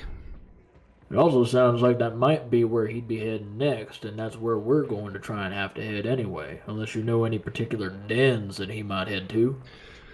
Well, we did follow a little breadcrumb trail out to there's an abandoned warehouse outside of town. I had some of my boys go and try to rough him up a bit, but I hadn't heard back from him. I don't know if he's any good with in a fight, or if he's just got the whole place, rigged like a fucking death trap. But I'm not too keen on sending any more of my guys into his home territory. You know what I mean? Is there anybody in your little convent, in your group that by chance still have good reputation with them? No, anybody that I've tried to send out to that warehouse to either take back our supply or rough them up, they don't come back. That's what I'm saying. I just didn't know whether or not he had any friends that were still within your group. Absolutely not. In fact, I've got orders for all my men, if they even catch whiff that he's around, to take him down, as long as it's not on his home turf. Well, here's where you might want to ixnay that. See, if you have it to where he feels as if he has some friends, maybe could get back into good graces, you can lure him into a trap. Make it easy for all of us to be able to handle him. Yeah, well, He won't be on his home turf. He'd be in your turn. yeah, well, good luck trying to draw him out now. I haven't seen him since our little showdown, and we haven't had any reports from any of our guys spotting him around the city either. He might be holed up, he might be dead, I don't know, but he hasn't been around here. Speaking of dead, we've thought he might be behind some of these killings that have been happening over the last little while. You wouldn't happen to have any information backing that up or being to the contrary, would you? Because it might be relevant to the people that we bring him back to. Yeah, one of my top officers, Zarg, he poor bastard, he was on his way home from the taco stand outside of his apartment, and ended up with a hole in his chest. Looked like somebody stabbed him with a piece of fucking rebar or something. But the police did find trace amounts of lunar mist on his body, so we are almost certain it was him. Now, one other thing that we might need to find for our employers is Veer should have had like a very fancy knife with him, like a expensive blade. He wouldn't have happened to have pawned that off to you, would he? Not to us, no. In fact, I don't think anybody here would. Most pawn shops nowadays don't even take weapons for pawn. It's kind of against city regulation. Huh. What about black why market is he weapons using- dealers? Garbage instead of his fancy knife. I have an idea. Yeah, honey? This guy's a crackhead, right? In the loosest terms, yes. What if we supply him something that will kill him? Well, it was alive, preferably. I mean, we can always spike the shit. Ooh, spike drugs. That would be fun. So spike the narcotic to potentially debilitate him so then we can take him back? Yeah. That's an idea. Alright. The Drev kind of stands up and says, I mean, if that's what you guys think will do the job, then here, I can give you a free sample for you to use just for that purpose. And he pulls out of his inside chest pocket of his oversized suit what looks like a small test tube of that fine blue powder known as lunar mist. Honey's gonna make grabby hands. Gimme. Now, Drev, you wouldn't happen to have any of your facilities where he's been frequently hitting, would you? Ones that you would say that would be prime, that he'd be checking out, scoping? No, all of his thefts have been right off of our fucking people's bodies. He'd go and meet them, and then he would just basically mug them for the drugs and then leave. Well, how would you feel about having one of us, the one who is elected to stay outside, be a runner, and I'll be Blue will be using finger quotes, one that might give Veers a bit of pause, or at least would be much harder for Veers to kill. That way, none of your people are at risk. I mean, I guess so, but like I said, he hasn't been around the city in a few days, so I don't know what his situation is. I don't know if, how to draw him out or nothing. I would think it would be better if we go to him. Yeah. All right. But gentlemen, you take care of this for me, and you'll be a friendly face to us, and I think this is a mutually beneficial little task that you guys are going on. By chance, If sorry you for interrupting. want anyone to purify your drugs, give me a call. I'll keep that in mind. By chance, what's the name of your outfit anyway? I guess I don't know. We don't really have a what do you mean, like a company name or something? We don't really do company names. I don't know if you had a name for yourselves or anything like that, something you go by, make it to where there's some recognition going on in the streets for you. Yeah, you gotta have brand recognition of some kind. Well, I mean, most people just know me as Drev, and that kind of goes far enough. We don't have an organization. I mean, we have an organization, but we're not marketing or anything. Oh, so nothing like Drev's drugs do it for you?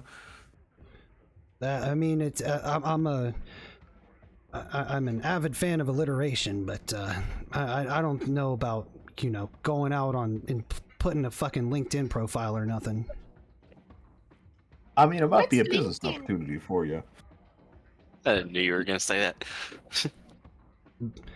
Wait, what was that? It might be a business opportunity. It's fine. A business. I'll consider it, and you let me know when the job's done, and maybe we'll have something by then. Sure. By the way, you wouldn't happen to have some cab fare, would you? He kind of he kind of looks at the drugs and is like, is that not enough of a kind of like a go ahead payment? You guys really that strapped for cash? Well, you see, the thing is, we have a hankering for burgers, and we just actually arrived on planet today. So we're making good progress, but we have yet to receive compensation from our employer for this task. We forgot to ask for some partial payment up front. We don't have access to the company card, so to speak. So we kind of have to go and make money on the fly as we go, or at least bum it whenever we can, if you catch our drift. That's Or the separate lifts as well.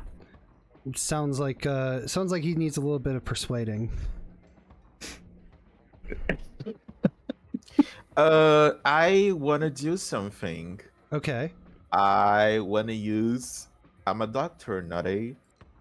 To push myself to roll this sway with doctor instead, Very good. because I do have a history of working with drug dealers. That is true. So when you push yourself, you are expending 2 stress to be able to do this. Or a devil's bargain. Okay. Or a devil's bargain specifically. It just says it just says in the I'm a doctor text. No, it's on the push yourself. Oh, okay. Yeah. Okay. Let's see. All right. I'm gonna say that you can have the die, but because you're making this roll and you're not exactly making a great first impression, you're not gonna start off with the plus. You're not gonna really get any +1 benefits for like your contacts, like how you guys have your faction tracker. You're not gonna get anything from working with this guy, even if you succeed. Do we want to take that?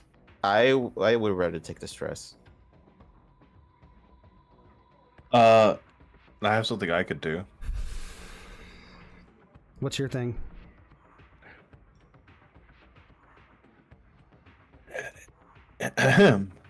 Mechanic's heart.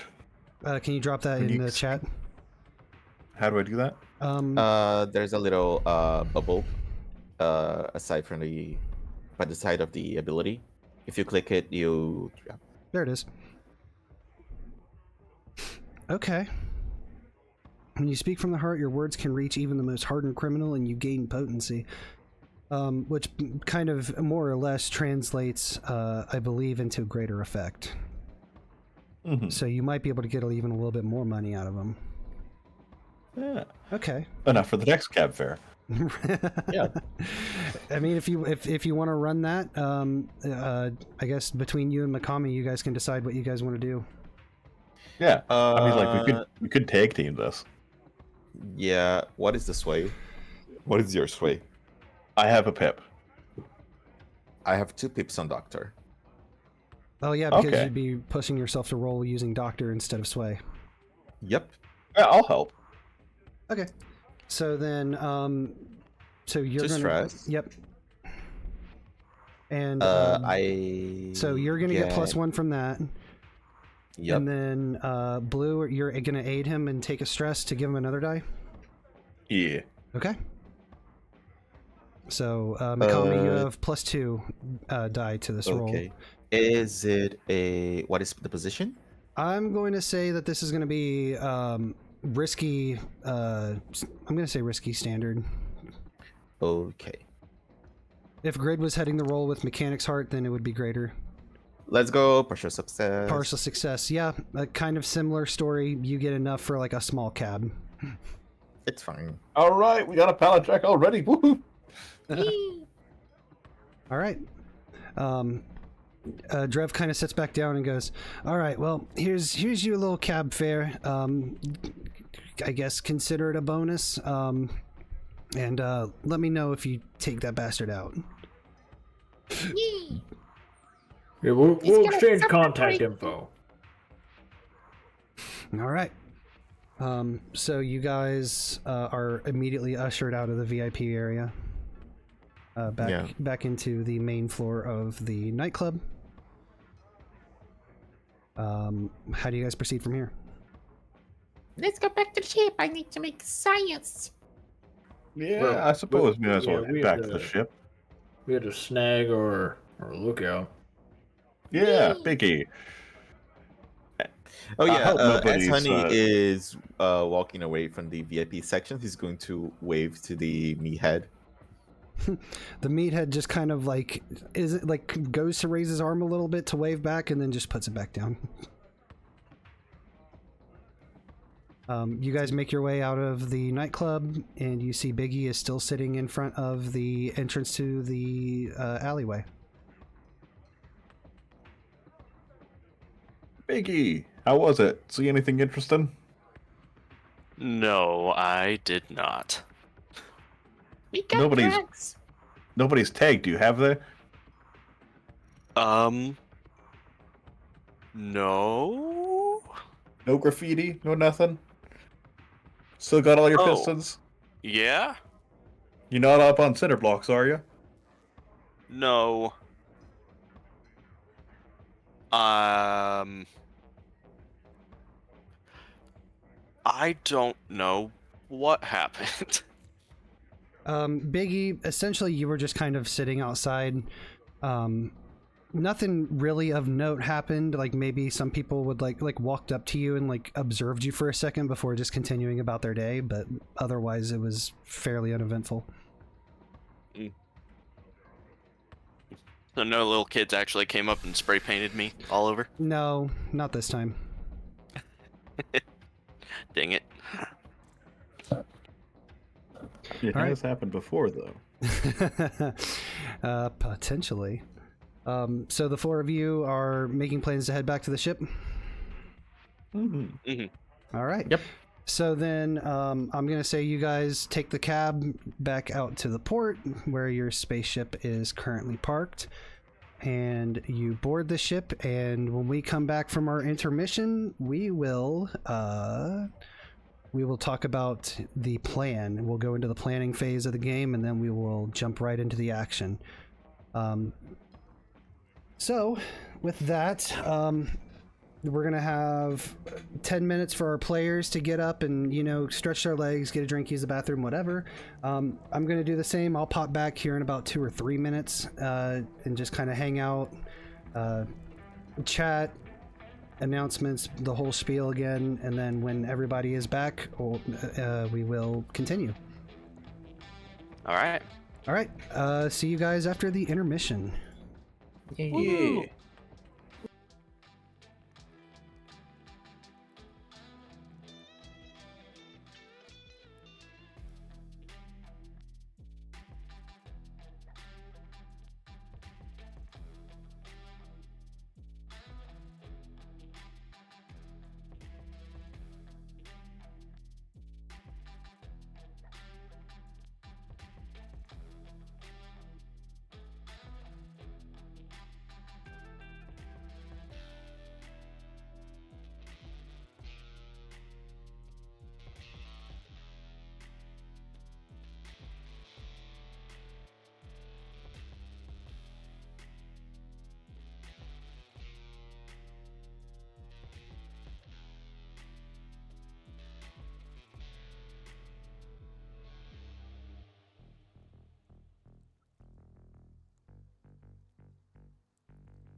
All right, getting all comfy again.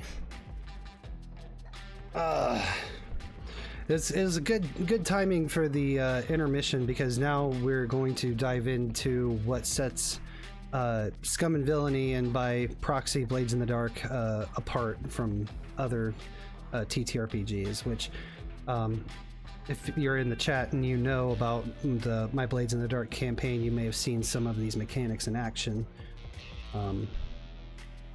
So yeah, it's going to be really interesting. Let's see. Announcements again. Next Saturday is going to be Blades in the Dark Part 5, speaking of which. And then the 14th is going to be Part 16 of my Pathfinder campaign, The Ring of Aurora. Ooh. And then the final 2 weekends of December, like I said, are still a little bit muddied. I got to figure out some plans, but I do expect to run a one-shot on at least one of those weekends. We'll just have to see. I'll have to play it by ear. And if not, I'll probably just have like a regular video game stream, just kind of a hangout and chill kind of ordeal. We'll figure something out. Undead and Grid, since you guys are effectively like, you know, the co-founder and one of our mods for Project Open Table, what are some of the events that our community can look forward to in the month of December? Well, in December 2nd, there is the second sandbox workshop for GMing, which is not entirely just for GMing, but if you have questions for, say, being a player, setting up a system, or what systems you might like to run, or just in general, like feeling the waters of Project Open Table, it's a great time to come and pick GMs or other people's brains. As well, there's going to be another workshop towards the end of December, I believe last Tuesday of December, which might be delayed due to Christmas. Mm-hmm. But it will be covering one of the more in-depth topics of GMing. I have not yet found out which one it will be, though, but keep an eye out for that, as those are always interesting. Absolutely. And then I know on the Tuesdays that you're not doing GM workshops, Ace, Stupid Punk Thing, our head of staff, is running the studio sessions over in the Studio VC, where people can kind of just body double up and work on creative projects, art, writing. I was actually in the first one that we had, working on a story that I am being pushed to write.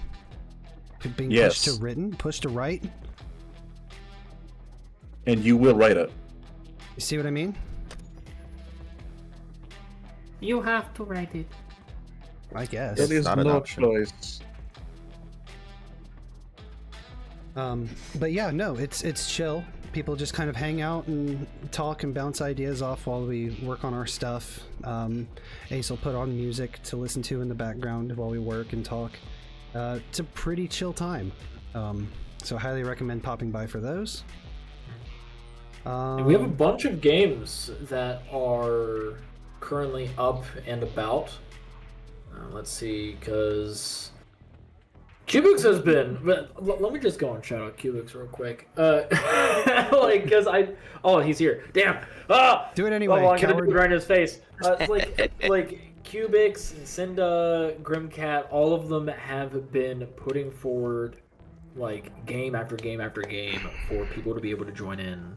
And honestly, it's like, if you are interested in like actually joining into some of these games, would love to be able to see you in Project Open Table. If you join, you will definitely find a game for you, because this is a variety that I see here. Oh yeah. Yeah, I think no kidding. Incinda was running like an exorcism game. You guys are all exorcists. Cubix is planning up an SCP 2nd edition campaign. And I think Grimcat was originally planning to do a Root campaign. I think they might have postponed that, though.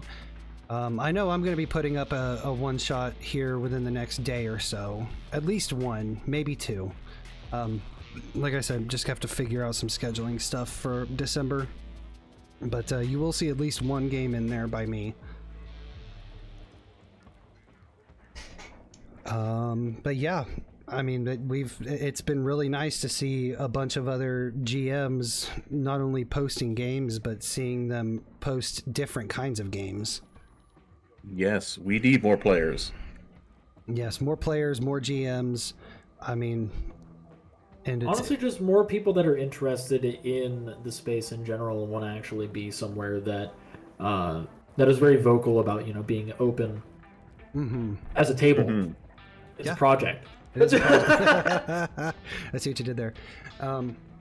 But yeah, no, absolutely. I mean, our aim is to be one of, if not the safest community for TTRPG players and GMs and people who are just remotely interested in the hobby. You don't have to have experience at the table to join. We take everybody, newcomers, people who have been GMing or playing for decades, doesn't matter. Doesn't matter what system you're into, I'm sure you'll find somebody who's willing to either try it out or somebody who's also a fan. But with that, sounds like everybody's back. No, it's actually a lie. What? It's a lie. Oh, I'm sorry. Damn. Big damn. Oh no. Oh no. But are you guys ready to start plotting? Oh, yes. Very good. We love to hear it. All right, let's get back to the table and I will explain the planning stage.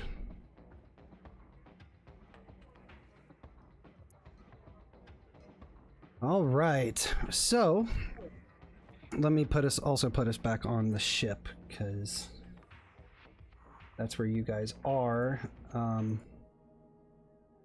You're not out in space, don't worry.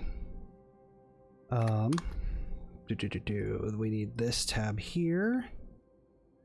All right, so now that you guys have kind of gotten a feel for the city, you've talked to some people, you've gotten some information, now is the time to plan. What we're going to do first is we're going to choose a plan. And if you're you guys in the Discord call can see me sharing my screen of the rulebook, correct? Okay, Yep. Great. Yep. So you guys need to decide a plan, and then you need to decide a detail for that plan.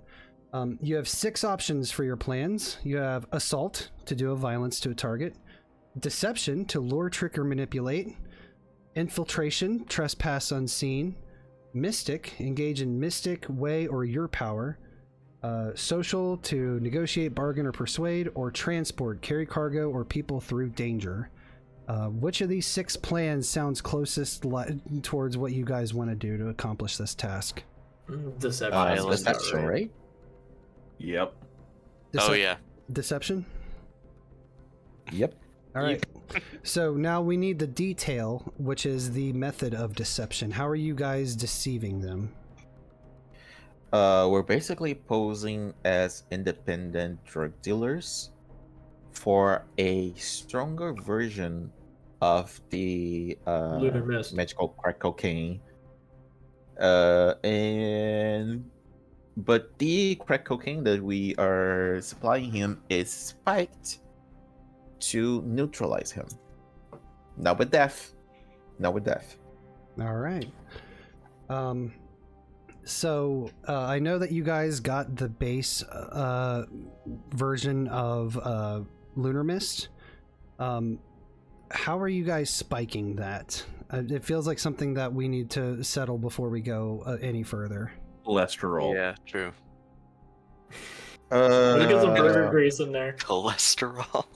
We talked pre-stream that Honey's practices medicine using a type of royal jelly that is done by his species. Okay. And it's usually a very strong kind of concentrated liquor. Right. which in small doses can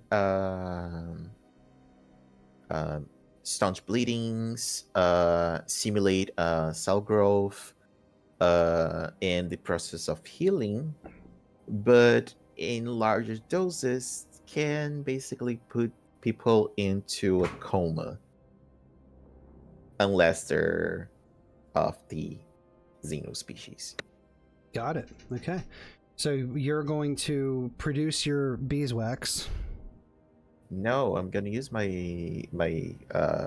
fucking what's the name of it? The royal jelly to from my basically medikit, Okay. Okay. and I'm going to synthesize a very concentrated version on it into the lunar dust.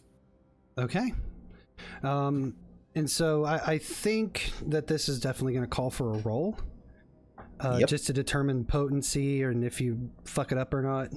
Which action are you using? I'm using Doctor. Sounds good to me. This is something that you've had experience with handling, this jelly, but mixing it with a drug could pose some issues. So I'm going to say that your position is risky, and that your effect is greater. Okay, if everyone is okay in this, I want to use a gambit on it. Okay. Yeah, I'm cool with it. And does anyone want to get an assist in it? Because I am already at 4 stress. I would push will myself. assist with it.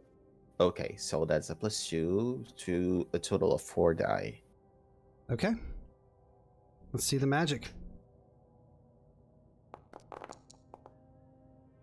That's 2 5s, damn. Damn.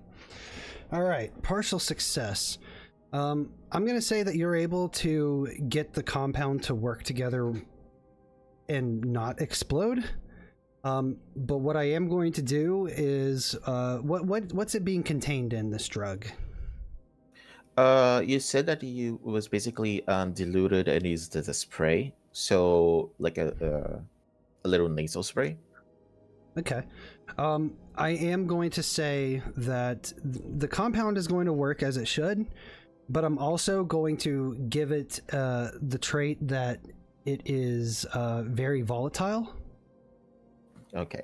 Because the chemical compounds, it's going to do what you want it to, but now it is prone to exploding if it suffers too much impact. I cannot believe it. So yeah, so like if you throw it or drop it or get punched in the place where you're holding it, there's a chance that it will go off. Okay. All right. From here, we need to talk about our item loadouts. And so this is where we decide how much shit you guys are going to be packing going into this job. You have 3 options for your loads. You have light, standard, and heavy, or light, normal, and heavy. And each one gives you a different amount of boxes that you can check off during the heist to pull out, or during the job, to pull out an item from your inventory, which is found on the base character sheets here. So there is, and like I said, there's other effects to your load. If you take a light load, yes, you only get 3 boxes for your inventory, but it's going to be hard for somebody to tell that you're up to no good, even with like a pat down or something. Whereas on the opposite side of the scale, if you take a heavy loadout, you're going to have a lot more potential items for the job, but people are going to notice that you're up to something pretty easily. So we'll just go down the line here, and you tell me what load you would like to take. So Biggie. Yeah. Sorry, I was kind of entrenched in the Hero Forge. You're good. Let me find that again. There we go. So I just click this little plus icon and... Oh, wait. On your kill. I see. Yeah. So, I think light, obviously, is what I want to go with. Okay. So I would hit that, and then I have to decide what I'm gonna carry with me. Let me see. Does it tell you? Does it give you like a pop-up list? No. Oh, you don't have to decide anything right now. Like, if you're in the middle of the job and you're like, hey, I have an item that could potentially help with this issue, you can just say, I'm going to pull this out of my bag, and then you check off that many boxes of your load. Oh, gotcha. Okay. Yeah, so you decide in the moment what you need. I see. That's interesting. Right? I think light is obvious. Well, I guess if we're posing as drug dealers usually have weaponry, right? Yep. And I think he's going to be used to them having weaponry, so I'll go with normal, actually. Okay. Here, yeah, there you go. There we go. All right. So you have 5 boxes of inventory that you can pull out at any time during the job. Mm-hmm. Okie dokie. Oh, I messed it up again. All right. Honey, what loadout are you taking? I'm taking a light load. Very good. Knuckle Duster? I'm taking a normal load. All right. And Blue? I'm taking a normal load. Sounds good. All right. We've established that you guys used a gambit, so you guys are down to 1 gambit for this job. No, that will be 2. We got an extra damage thanks to the We critical did have success. 3, actually. Yeah. No, we didn't get one. Yeah, That was not Gil supposed to be. specified that. We weren't supposed to go and get that one. Oh, okay, Yeah. okay. Yeah. So you guys should be at 1 now. Yeah, we are at 1. All right. Now we need to do something called an engagement roll. And this is going to decide where during the job you guys pop in at. It's basically, instead of talking about like, oh, we leave the ship, we hire another cab, we go to the warehouse, we do all this other stuff. This is meant to put us right in the middle of it. Okay, cool. And depending on how this roll goes, depends on what kind of position you guys are in when we cut to the action. And so this is a fortune roll, and it's going to start with 1 die for sheer luck, and we're going to modify the dice pool based on your major advantages or disadvantages, and then we'll roll together and we'll find out what position you guys are in. So the first question: is this operation particularly bold or daring? Not really. It is a little bit. It is a little bit. In my opinion, it is pretty bold. Mainly because we're trying to trick somebody into taking spiked drugs when they're known for, well, attacking drug dealers outright, more than likely without asking questions. So. And I will say, Ooh. isn't there a possibility he could recognize us from our connections with the Scarlet Wolves? Oh, yeah. Oh yeah. He might have heard about us. Yeah. But he also we didn't connect indirectly. We didn't know the No. True. guy, so he might not know us. They might just have However- knowledge on what connections the Scarlet Wolves had. The drugs make him paranoid. Well, That's true. Here's something that I will mention.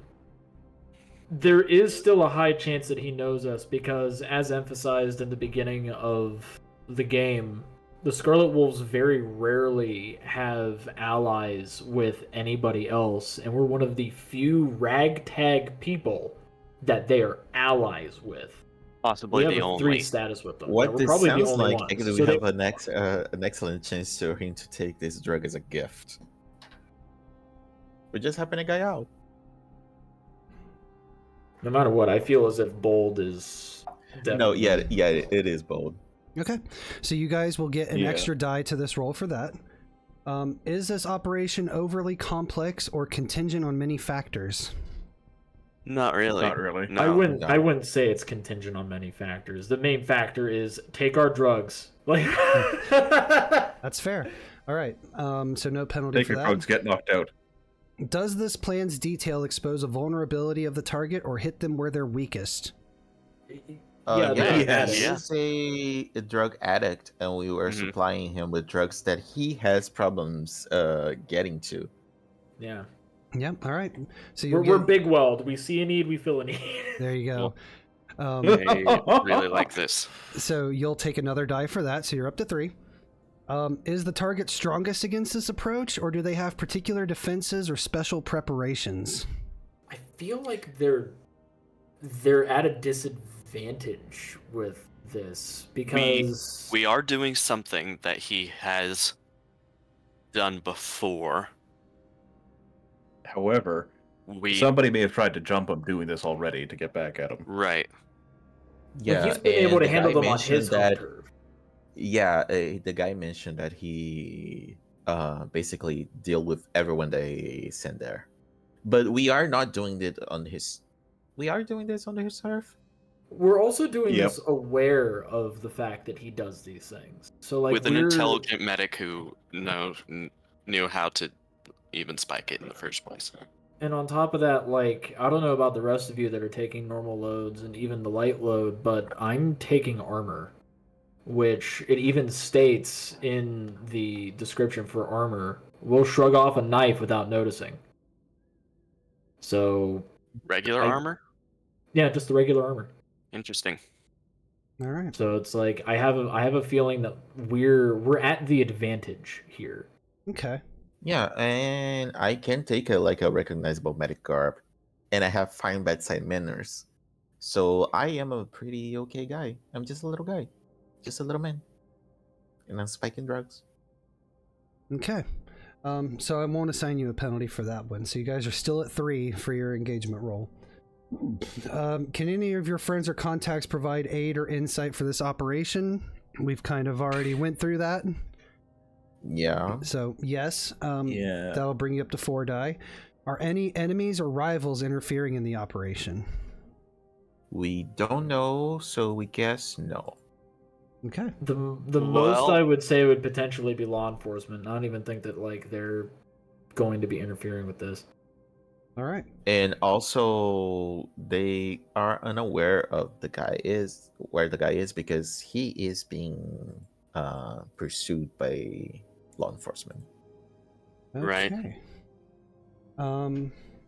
So it seems like you guys kind of have it figured out what you're going to do, how you're going to approach this situation. I don't think there's any other elements to consider that haven't already been considered. So I'm going to say that your engagement roll is going to be with 4 die.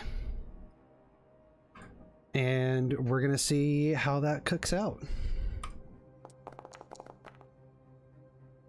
Wow. Okay. All right, so there's a 6 in there, so you get Nice. You're going to be starting this in a controlled position. So we're just going to go ahead and we're going to cut to the abandoned warehouse itself. You guys are already in there. I'm going to say what happened is you guys are in there.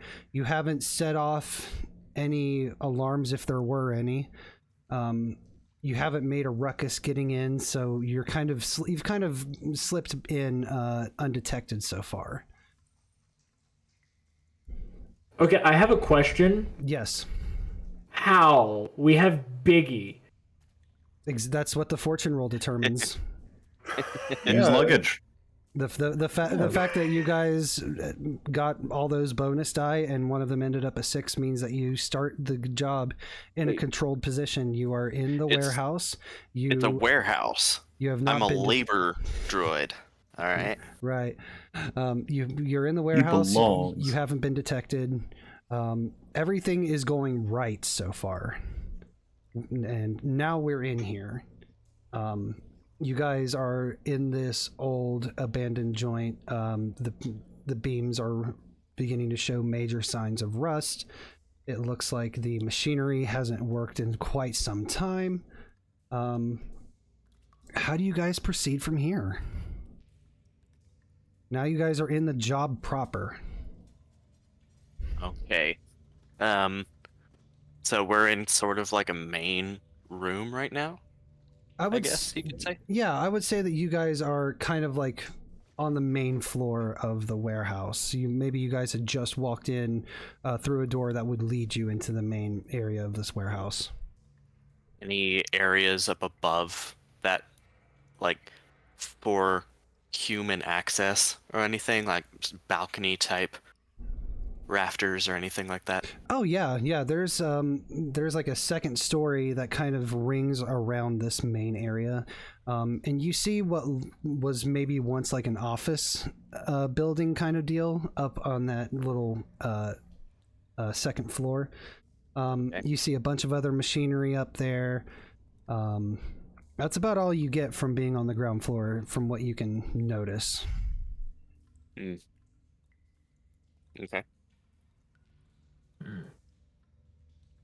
I want to look around to see if I can spot anything out of place.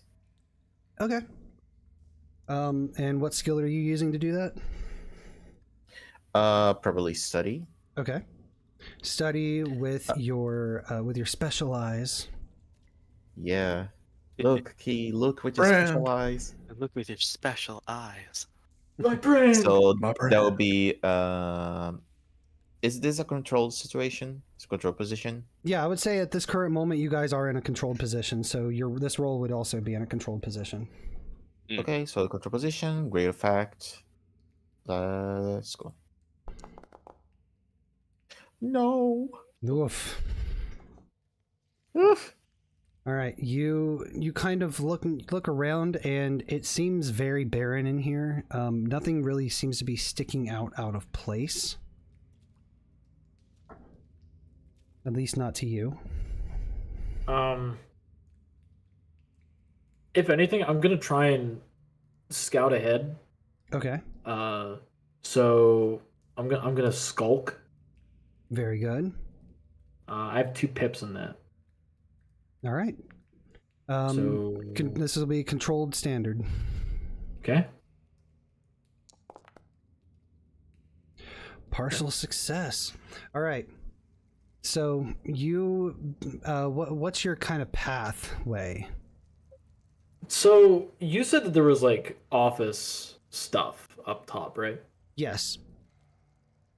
I'm more than likely going to be as I'm moving. I'm going to be trying to move up towards those offices, Okay. but I'm going to try and stay as out of sight as I can. So then I'm able to like potentially enter into there and get a good vantage point on where Veers is.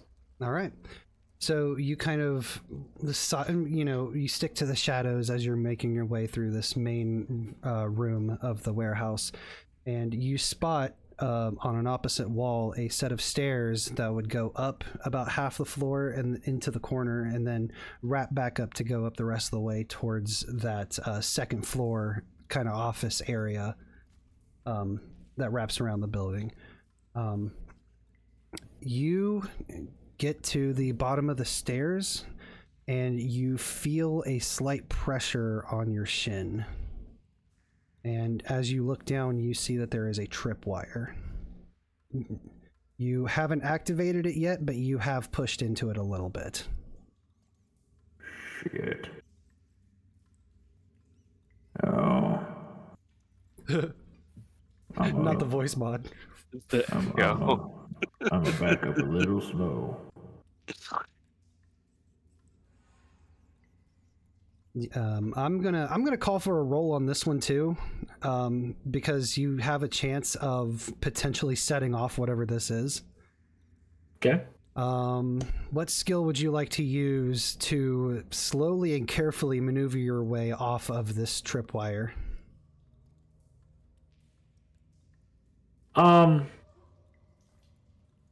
If anything, Knuckle Duster's nerves are probably like up with this. I mean, like with him having his prior experience, like going through vents and stuff when he was a kid and stuff, well, and all that.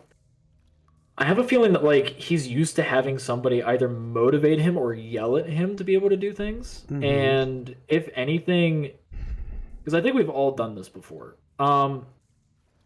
I'm going to gentle parent my way away from the wire. So, Okay. like, can I use sway to, like, kind of motivate me to, like, back up? It's like, okay, take it slow. Take it slow. It hasn't activated yet. Just easy. So you want to use sway on yourself to calm your own nerves. Yeah. You know what? That I'll allow that. I'm okay with that. Okay. I'm going to say that you are now in a desperate situation. Because if you fuck this up, things could happen. And I'm going to say that this is for standard effect. Okay, awesome. Which means that, let's see. So I have never tell me the odds. This is a desperate situation, which means that I will generate a gambit from this, correct? Correct. All right, awesome. So Yeah. we're netting a gambit. We're netting a gambit on this. Let's go. Woof. Okay. All right. Come on, Oscar, just back up. So it is a success. I will say that you do manage to pull your way back away from the wire without tripping it. But as you're so focused on this and so focused on gentle parenting yourself into not setting it off, you don't manage to catch the stack of rebar that's leaning up against the wall, and you bump into it, and now there's a loud crash of rebar as it hits the ground. And you hear the metal sounds echoing throughout the warehouse. Shit. Anybody else? Yeah. So quickly call over to him and tell him to hide. Oscar, hide somewhere under the stairs, maybe.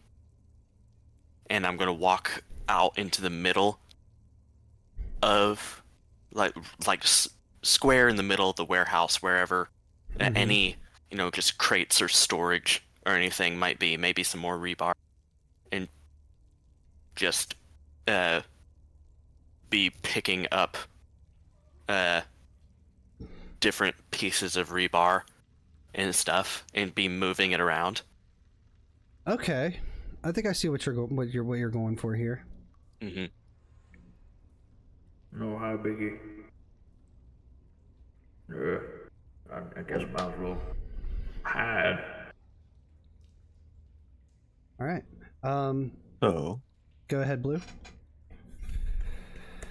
I would like to actually use one of my loadout spots for a small drone Okay. and have that kind of surveilling the outside of the area. It comes with cameras. Might be able to carry something light. Okay. So you just want to send a drone And out? drone Morsley. I'm sorry. Go ahead. Yeah. Yeah, Morsley, the little hover drone going around the outside of the building up above, Okay. looking for people. All right. So you send Morsley out. I'm assuming you have like some sort of like display somewhere that you can monitor what he's seeing. Mm-hmm. All right. You kind of watch for a second, and as Morsley kind of just does like a cursory zip around the outside of the building, you don't see anything odd outside. Everything seems as it should be. Okay. I will try to bring Morsley down, like in amongst like where the buildings are. Get in kind of nice and low. Okay. See if there's something hiding underneath an awning. Before we get to that, Biggie, or Honey, Yeah. sorry, Honey, did you have anything that you would like to do real quick? No, I'm just walking finally. I would say that I'm hovering a little bit above the ground, so I'm buzzing. Okay. Biggie, you hear from somewhere in the building, you can't tell because of all the echo, you hear a voice call out and say, "Who are you? What do you want?" All right, you can come along. Just don't think I'm sharing my swamp juice with you. Well, do we say Okay. something? We are here to reposition this warehouse.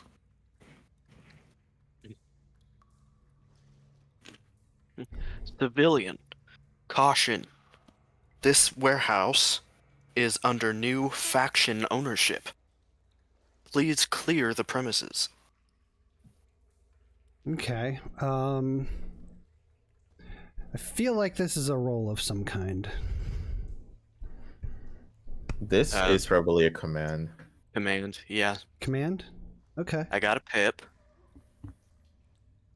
I also have a pip. I could give you some aid. I'll take a stress. All right. So you got 1 die from Knuckle Duster. Any other modifications you'd like to do? Push yourself, Devil's Bargain, Gambit, any of that? Yeah, let me push myself. All right. So you'll take 2. Take some more. Yep. Take 2 additional stress to get 1 more die. All right. Let's see. I'm going to say that this is a desperate situation. You guys have kind of, for lack of a better term, blown your cover a little bit. So I'm going to put this as desperate. And I'm going to say that this might hold. I'm going to lean more towards lesser effect, honestly. You might get him to come out of hiding, but I highly doubt that he's going to go anywhere. How do I change those? It doesn't let me change the position or the effect on my thing. That's weird. Do I have multiple? I have multiple open. Okay, there we go. There you go. I see. By chance, because I'm assisting, does my ability still go off? It does not. It only goes off if you're the one rolling. Okay. Alright, I'm gonna try. Okay. Ooh. Ooh. All right. That was close. Ooh. That was close. All right. You see from the balcony right above where you guys came in, you see a man in very shabby clothing stand up, and he has a sniper rifle trained on you, Biggie. Ah. Thankfully, my face doesn't react. How does anybody else want to do anything? Do we get a description of the guy that we're looking for? Yeah, so you see this guy, he stands up, he's kind of slim. You see that he's got jet black hair that kind of goes a little past his shoulders. A lot of stubble from where he maybe hasn't shaved in a couple weeks or so. And the most intense feature about this man is maybe his eyes. You see that they are very they don't look normal. He's very wide-eyed. His pupils have shrank, and he kind of puts off like a crazed kind of mindset. He looks super strung out. Does he match the description of the guy that we're looking for? He does, yeah. You guys would definitely be able to tell that this is your dude.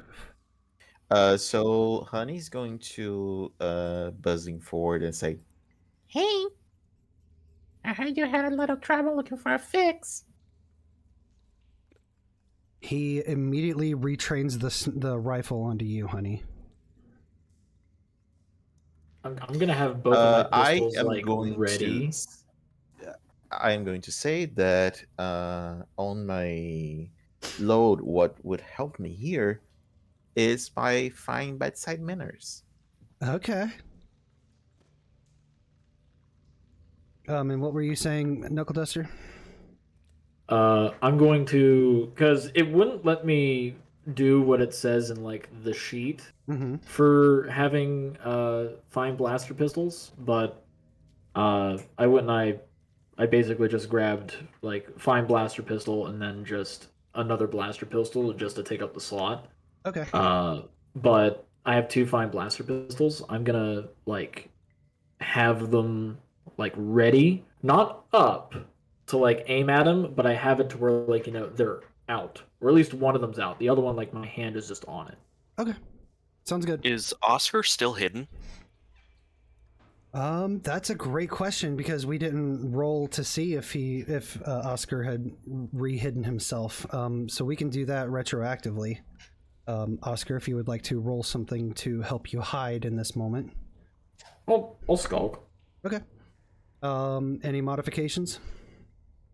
I mean, I have the 2 pips and like I mean, I was told to essentially hide under the stairs, so like I know where the tripwire is at the bottom of the stairs. Mm-hmm. So I'm going to kind of try to avoid that particular spot and go around whatever beam it's attached to. Okay. And loop back around under the stairs just to hide. Okay. Yeah. I'm gonna say just because working retroactively, you had already made the noise and everything.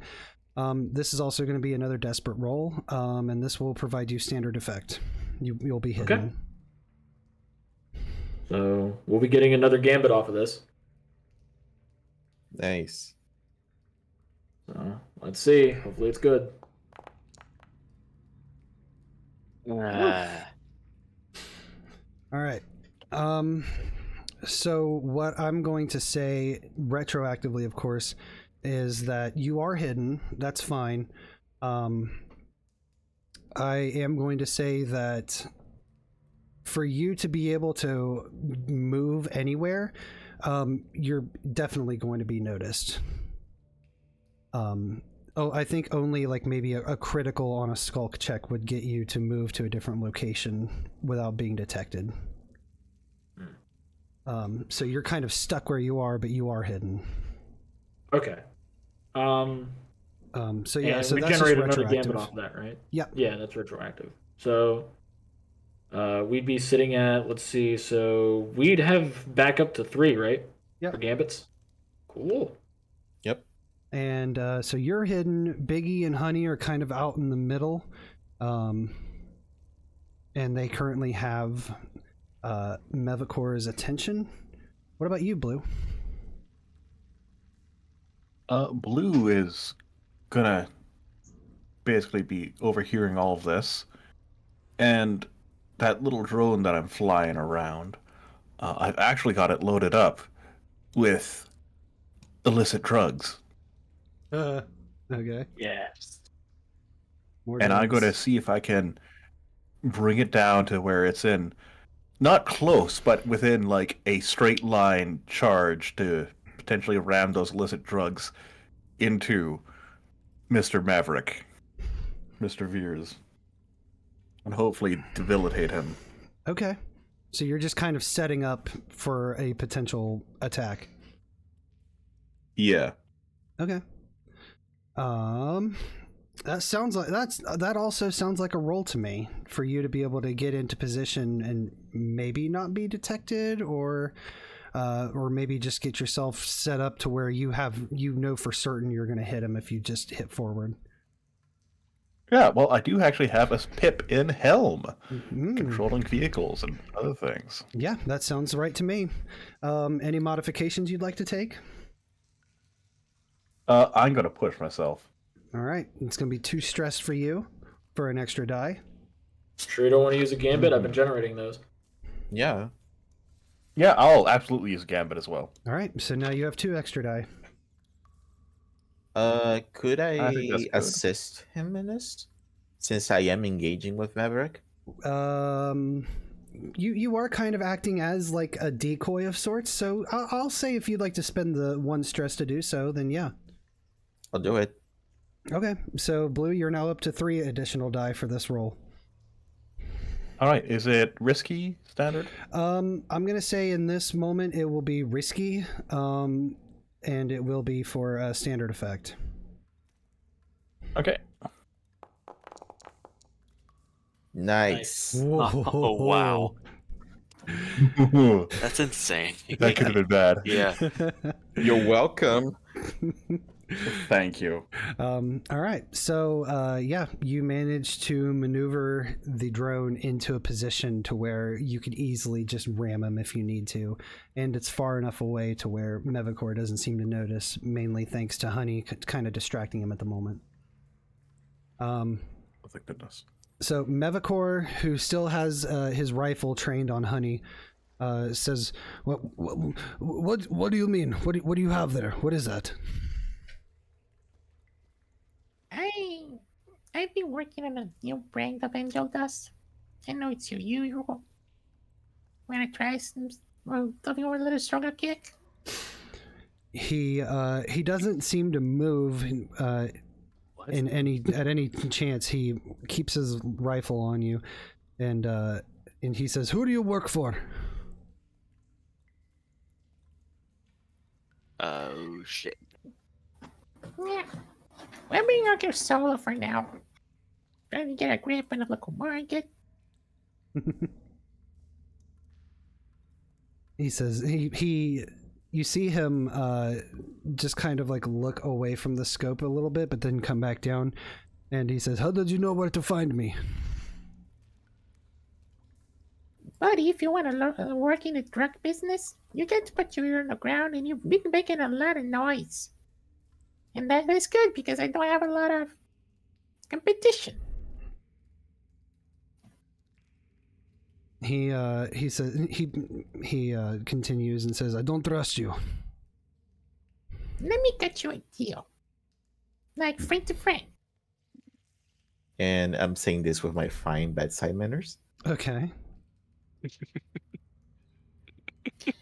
I know you've been hunting for a fix. It's been a while. We wrap out some feathers. It happens. So, I will give you a sample, free of charge. And it's better to worry around that I'm working on it.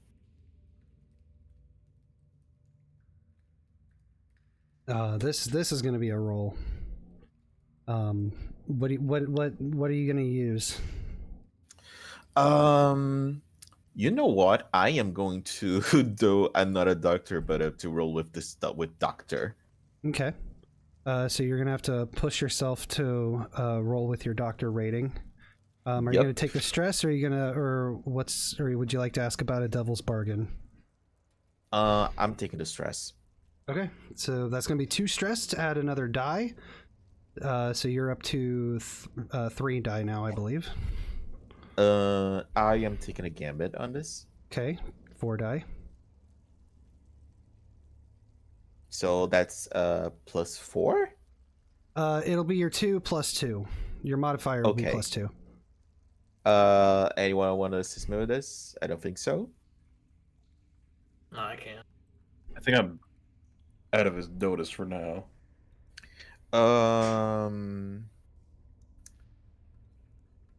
What is the position on this? This is going to be desperate. He's still got the rifle leveled at you.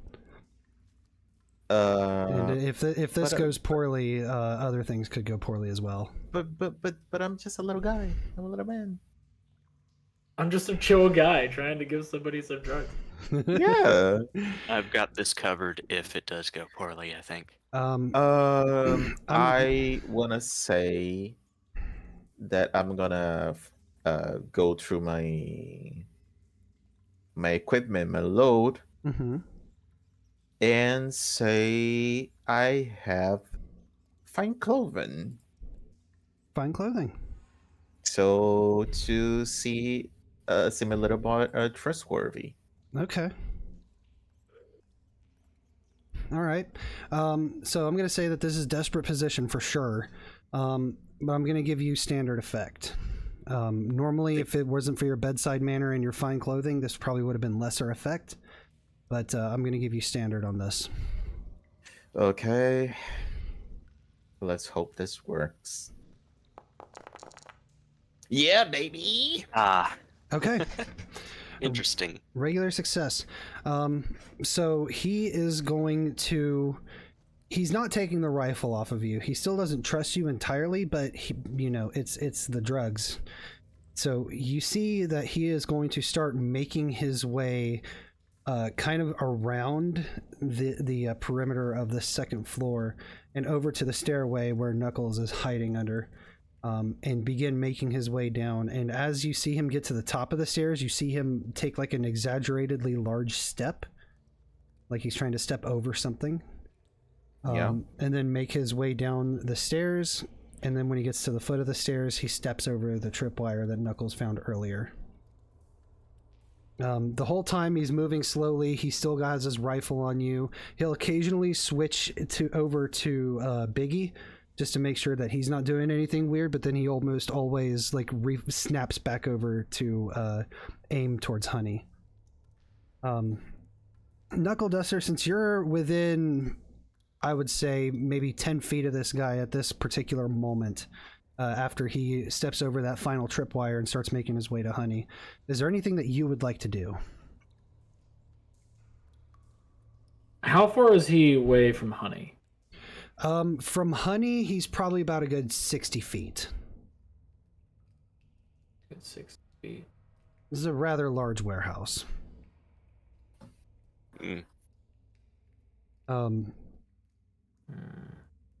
But after he comes down and steps over that final tripwire, you're about 10 feet away. We need him to take the bait, so... With my fine pistols, would...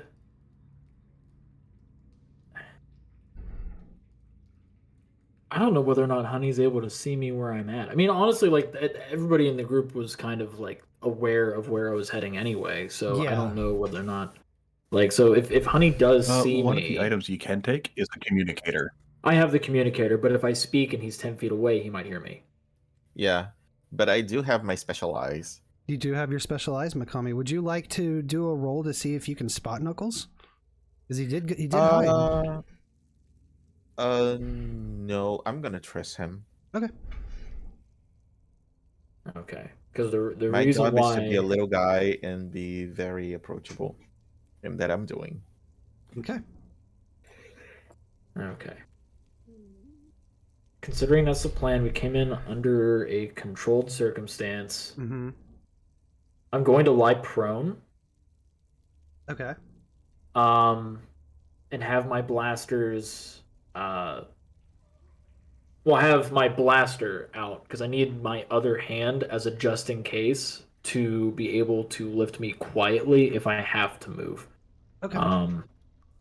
But I'm essentially going to rest my blaster on top of my forearm, leveling it at him, and taking aim. So then if things do go south, I'm going to blast him. Now, I am going to be paying attention to what he's doing. Mm-hmm. Because I need to see if he has a tell with, like, whether or not he's gonna take a shot. Okay. So, as of right now, you see that he does have the rifle leveled at Honey, but he does, as with his Scarlet Wolves training, he does have very good trigger discipline.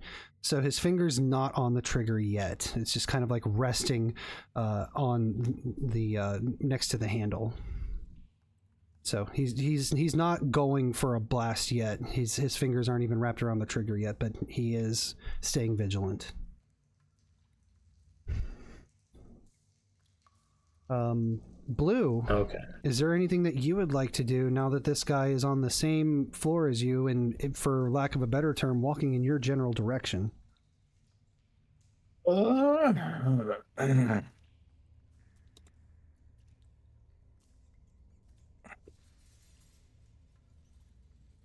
And I guess also Biggie, what are you currently doing as the scene is unfolding around you? As this is unfolding, I want to continue to just be gathering up cargo in the warehouse and just moving it aside as if I am still clearing the way. Okay. As if I'm a complete separate party. Like Okay. I'm a third party robot that is doing its meaningless task, trying to blend in. Okay. I will be trying to act as a human overseer for Biggie, like kind of making vague, like, okay, over there now, directions and whatnot. Okay. So you're pretending like you're basically like a foreman, essentially. Yeah, or just like the guy who drew the short straw, so he's got to go to the slums with the robot. Gotcha. Okay. Thanks. So you you emerge out of the shadows to like start giving Biggie instructions, and kind of for a brief moment, Veers aims his rifle in your direction, but he is still looking very intently at the at Honey here. And so while he's walking towards Honey and kind of occasionally glancing at you, he'll eventually switch his gun back towards you, Honey. Okay. Honey's just waiting. Okay. He gets about he gets about half the distance away, so he's 30 feet away from you now, Honey, and he stops. And he looks to you, then looks over at Blue, and then looks over at Biggie, and says, "This isn't a good place. This is not a good place for this. I mean, we're away from the city. This is basically an abandoned warehouse, and you know your way around. I think with all the workers that you've been Hey, don't causing, mind me, bro. I'm just doing my job. I don't fucking care what you get up to. yeah. He kind of like when you speak to him, he aims at you with the rifle, but then after you say that, he slowly moves back to his focus to Honey, and he says, "I don't like being out in the open." We're not out in the open. We're in a warehouse. He uses his gun to like kind of motion to the ground, and says, "Slide it over." It's okay if I get closer and give it to you. It's kind of fragile. How do you mean fragile? And you see him like kind of take a little bit more serious aim at you, but his finger hasn't moved to the trigger yet.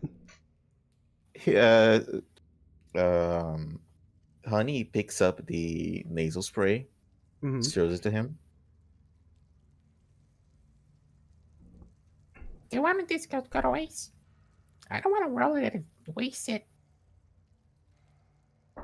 Sounds like he might need a little persuading. Could this be a consort roll? It could be. I think position and effect will be altered a little bit, as if opposed if it was anything else, but I will allow it. I mean, like as the GM for Scum and Villainy and Blades in the Dark, it's not my job to tell you specifically what skill to use, but if you can use a skill or if you can present a skill to be somewhat valid, then I'll allow it, essentially. Yeah, because consort says socialize with friends and contacts. Okay. And we are establishing here a business deal, and he knows what I'm about to. So I would say that consort would fitting better than sway. I would agree with you. The only standout issue is that he's not like an actual contact. This is somebody that you've met for the first time just now. Yeah. So he's still relatively a stranger. But like I said, I will allow it, but the position and effect might be altered. Do my 5 bedside manners, Frank Clooney, and me presenting the drugs that he's desperately looking for, evens it out a little bit? I would say so. I would say it evens out the effect, but I think the position would still be altered. Okay, I am 2 stress away from trauma, probably. Oh shit. I will remind you that if you max out on stress, then you are you basically flee the scene and you are unable to participate in the rest of the job. Yeah. So, we have a gambit, so... We have gambits. You can use the gambits. Okay, so I'll roll consort. Mhm. That'll be risky or desperate. Desperate. It's a standard effect. I would say standard. Yeah. I got a +1 modifier from the gambit. Mm-hmm. Great. How are you doing with stress? I have 4 stress, so I'll definitely help you out. Cubics, do you think you can hamster? I think so. Yeah. So before you add those modifiers, I do have to ask how Biggie and Blue are aiding Honey in this. Well, What's he Blue is doing going to be again? remarking to Biggie, "Look at this place! There's so much crap lying around on the ground. Like, I'm surprised we haven't cut up our feet or anything." Is this sway? No, I'm rolling Consort. consort. Yeah. Okay. If Making I, a show of like how much crap is on the ground. and if I may, I would say that I guess the question that I'm Biggie- asking is, how are you helping Honey convince this guy that he's legit? Biggie is pretty much clearing the ground of debris, so I would say that this is an argument for it. I could I think I have an struggle with clearing the place up, maybe. idea. I have Make a show of tripping on some rebar. Yeah. I do have an idea that might actually like work with this here. Okay. If you all don't mind me like voicing it. No, I don't. Oh, go for it. The thing that can be emphasized is Veers can trust Honey because the big robot and the foreman essentially never acknowledged Honey anyway. They acknowledged Veers. They didn't care that Honey was present. So what threat is Honey at all? That is valid.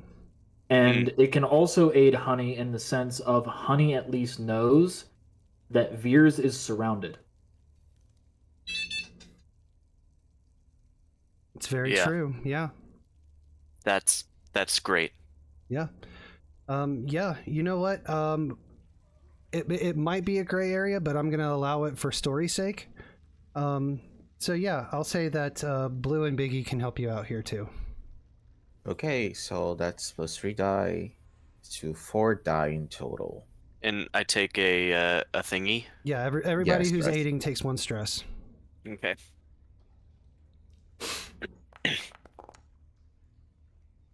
Nice. Okay. All right. So he is going to approach. He is going to get to basically where the barrel of his sniper rifle is nearly touching your chest, Honey. And How close is he to me as well? I think from you and Blue, who I would assume you guys are like kind of standing side by side doing this stuff. I'm gonna put you guys probably about 20 feet away, and for Nux, I'm gonna say that you are now 50 feet away from him. Okay. All right. So Honey, he is standing kind of, outside of your arm's reach, but the barrel of his sniper rifle is, like I said, just hovering over your chest plate. Yeah. No chest plate actually, because I'm not wearing armor. I mean, for like your B armor thing, Thorax. your thorax. That's the word. Thank you. Okay. I'll be in my best behavior as I reach to God him damn and procure him with his drugs. Okay. He takes the drugs from you. He takes the nasal spray, and he grabs it, and he kind of holds it out in front of him to where he can look at it and you at the same time. Hasn't dropped his sniper yet, and he's looking at it. He's inspecting it, and you see him start to shake it. Wait. Sir, He presses the barrel of the rifle against you and says, "What?" you don't need to shake it. It's already mixed. And if you shake it, it probably will go to waste. He looks at it again, and you see him put it in his pocket slowly.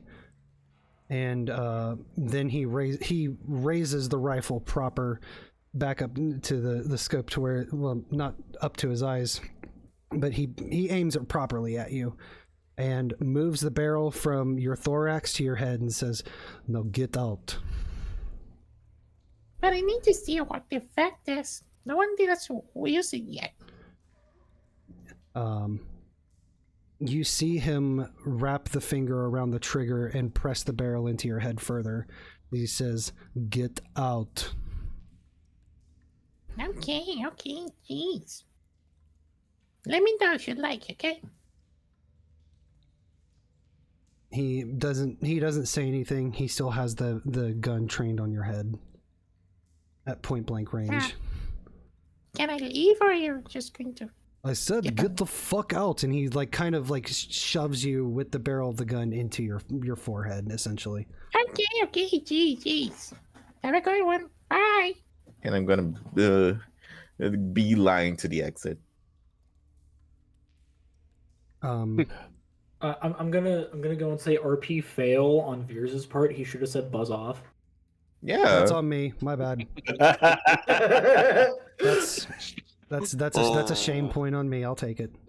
but I'll say it was wrong for me to make him use how he would use the drugs or not. It's none of my business.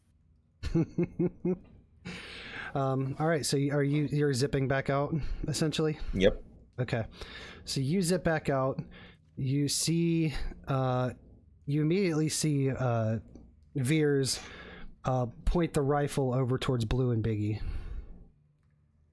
Hey man, if you want to fucking get high, whatever. I think I saw an empty room over there, but I gotta get this fucking thing done before 3. Like, I got shit to do today. I don't care. It won't be the weirdest thing I've seen this week at all either. All right. You see him kind of start to walk while keeping the rifle on you, but then you see him slowly lower the rifle.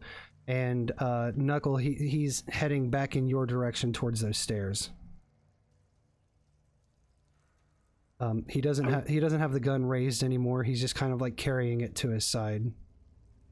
I kind of just want to be a dick and just take us both out. Hey, just grab the wire with my hand and just pull. That'd be hilarious. Wait, I have an idea. Mm-hmm. I still have the drone on standby. You do. Are you gonna bump him to into the tripwire? No, don't do it. We have the drugs. We just need to make sure that he's taking the drugs. Yeah, you can follow him with the drone. Yeah. Yeah. Okay. I'll set the drone to do that, and I'll have it go up to. Also, I'll maybe say 100 to or so help feet. us coordinate. I am taking a communicator on my loadout. Okay. And we all can do it because it's 0. Yep, it's free. It is free. It's free. Oh shit! My small drone is free too. What? Yeah. Oh. All right. I have multiple drones. We're playing Lancer now. Dude, my drugs are free, so I'm good. Same here. Drugs are just free. Why is this guy having so much trouble with drugs if they're free? He's not a I main feel like character. we got some that's free stuff. why. All right. So you're gonna try to pilot the drone to follow him at a safe distance. Yeah, nice and high. I think the drone is Like a- already like- trained on him, isn't it? It was when he was Yeah, in his it former is. position. But it was down low, so I'm having it go up high again. Yeah. Okay. All right. Easy enough to do that without having to make a big fuss of it. Knuckle, he is now approaching the stairs. He is 10 feet away from you, about to get onto the stairs. I'm just gonna kind of aim a little bit more into the homeless guy aesthetic that I got going on. Mm-hmm. So I'm gonna pull out my inner vagrant and I'm gonna have my blaster pistol like stowed, Okay. and I'm gonna act as if like I'm just sleeping here. So if he does see me, it's like, oh, it's just a homeless guy, like like wandered in. All right. You're hidden pretty decently anyway. He starts up the stairs. He doesn't take notice of you. Blue, you can see, and Biggie, and Biggie, you can also see. As he gets to the top of the stairs, he steps over what is assumed to be another tripwire at the top, and he starts to make his way down towards the main like little office conclave there on that floor. He gets there. Blue, you're using your drone to kind of like follow him from the outside, just kind of see what he's doing. You see him sit down on an old rotted mattress, and you see him like literally piled next to the mattress is like a mountain of other inhalers and vials. You see that he takes the inhaler out and looks at it, and without pressing it down, he takes like a little whiff, and you see him recoil a little bit and then look at it kind of suspiciously. But then you kind of see the signs, and he puts it up to his nose, and you see him use it. His head lolls back afterwards to kind of like just drink in the effect. All right, let's go. Go. Is he already down? No, he just took it. Okay. I'll give it a few minutes. Yeah. I'll give it.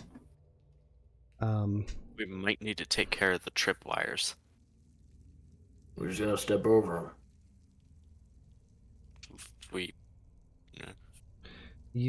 Fair enough.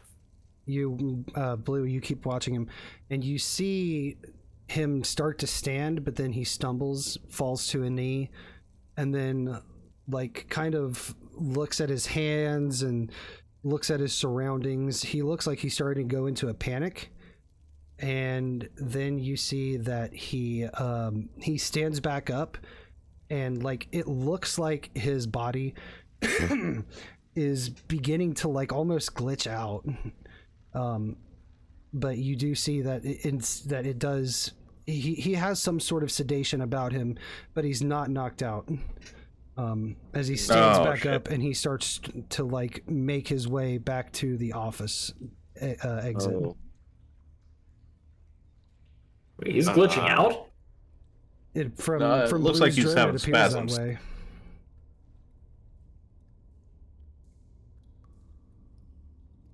So, all right, I think we're going to need to subdue him in person. Maybe. I'm going to ram him with the drone. All right. Right Knuckles, now, before we watch even out for see those what he tripwires. does, I got to prepare for it. I would say let's keep on training him. Let's see where this goes. I'm gonna pick up a big ol' crate. Okay. I am going to go into my communicator and message Blue Mm-hmm. and say, What about our VIP? What? What about our VIP? Oh, asking Blue about the guy. yeah, He's looks like he's spasming. It doesn't seem to. He's not knocked out. He might have built up quite a tolerance, and it might be affecting how the jelly hits him. did he say glitch out? I did say Yeah. that. I'm going to think with my buttons here. What would be causing this? Okay. Mm. Should I say this is a study? You could say that, yeah. Okay, I'm gonna roll study. Is this For the position in effect? for you, it is controlled and standard. Okay, that will be just one die. This is not that complicated, so let me just roll this. Hey, Look at that. Oh, Very good. So yeah, you kind of cross-reference a couple things that you may have read, and I use the term glitching out for a particular reason. This man has the limbs in particular that are glitching out are not of his own. And you could think that the jelly is having some sort of effect in maybe frying out some of the circuitry that is connected by nanomachines to the rest of his body. oh. I have a Nanomachine, question. son. Senator Armstrong. My question here is with Honey's role. Do we also know the side effects, the typical side effects of lunar mist? I think the informant already told you guys about the drug dealer told you. It causes a very euphoric high. It's mostly a lot of psychedelic effects and kind of like a heavier, like I guess if we wanted to translate it to real world terms, it'd be like an indica strain of weed. Like it kind of like slows your body down pretty hard. But coming down from it will induce paranoia and rage that gets worse and worse the longer they're off of it. So in terms of like loud noises, how would that affect somebody that's in that euphoric state? Loud noises would probably fuck with him really bad. Okay. Oh. What about fire? Fire. I mean, realistically, it could probably also fuck with him really bad in that department too. I'm going to go over the communicator because I made sure to grab one. It's free. Mm-hmm. But I am relaying this to everyone else. Okay. Okay. But I'm gonna say to everybody. Okay. So if he's affected like this, maybe we can use this to our advantage. Wait for him to step out, and then make a loud noise. That'll hopefully trip him up enough to maybe fall off the railing and land, just hurt himself. So then we're able to easily wheel him off. If he sets off those tripwires near you, Well, it's not like he'd be near the stairs. He'd have to grab onto the railing. I mean, considering how he's apparently stumbling around. I could slide the drone into one of the tripwires that's not near you or him. yeah, he's at the bottom of the stairs, so what about the top? Yeah, I could do that. All right, Blue, do you want to attempt that? Yep, I'm going to fly the drone into the tripwire. Okay. Top of the stairs, just for clarification. Yes. Okay. What skill would you like to use to pilot your drone? Helm. Of course. Any modifications you'd like to take to your role? I can't really push myself. Yeah, I'll push myself. Screw it, why not? Okay. But I won't be able to do anything else. All right. Really, so yeah. For you, this is going to be I'm going to make this risky standard. Okay. Do we have any gambits left? We do. Partial success. Okay. Here's what's going to happen. Didn't need it. You whip your drone through the window of the upstairs of this warehouse. Mevicor sees this thing come in, fly in, and hit the top tripwire of the stairs. There is a large explosive charge that goes off. and basically generating a hole in the side of the warehouse. Ooh. So the partial portion comes in. Your drone is now basically fucked. It is destroyed. It was also carrying drugs. I wonder if those aerosolized. I mean, considering it was a fiery explosion, they might just be gone too. But Yeah, true. Now, so Biggie and Honey would Biggie would probably be the only person who sees this at this point. Maybe Blue if you look back quick enough. After the explosion goes off, and you see Mevacor panic, scream, and then run back into his office, stumbling a little bit still, but he is running. And then you see him come out a few seconds later with an automatic rifle. Oh shit. And he starts shooting at where the flames are from the explosion. And then he takes notice of the two of you, Biggie and Blue. Okay. Sorry, what was the plan again? So how does anybody want to do anything right now? Do we have any cover nearby? The only cover you have are some large crates. Okay. No, I want to know what we're trying to achieve with the drone. The thing is, this was what Just the plan. fall down. The plan itself was to have him near the railing, or at least just nearby, so then we make a loud noise and hopefully, like, he injures himself, or he just gets near, like, where that was for that to happen. But it seems as if it was not in our favor. Yeah, the explosion was definitely a loud noise. But the problem was he wasn't anywhere close enough to it for it to be what we wanted to have happen, so he's just taken notice of us down there. He hasn't started shooting yet. No, but it looks, there's a pretty high probability that he's going to turn that gun on the two of you. Yeah, pretty much absolute. Yeah. Because the explosion, it did jostle him a bit because of the partial success. I'm going to say if it was a regular success or even a crit, then maybe he would have fallen off of the railing. But essentially what you guys did was you fucked with a guy who was high. Yeah. And now he's seeing things and he's not responding well to it. There's a chance that he thinks that he is legitimately under attack from somebody.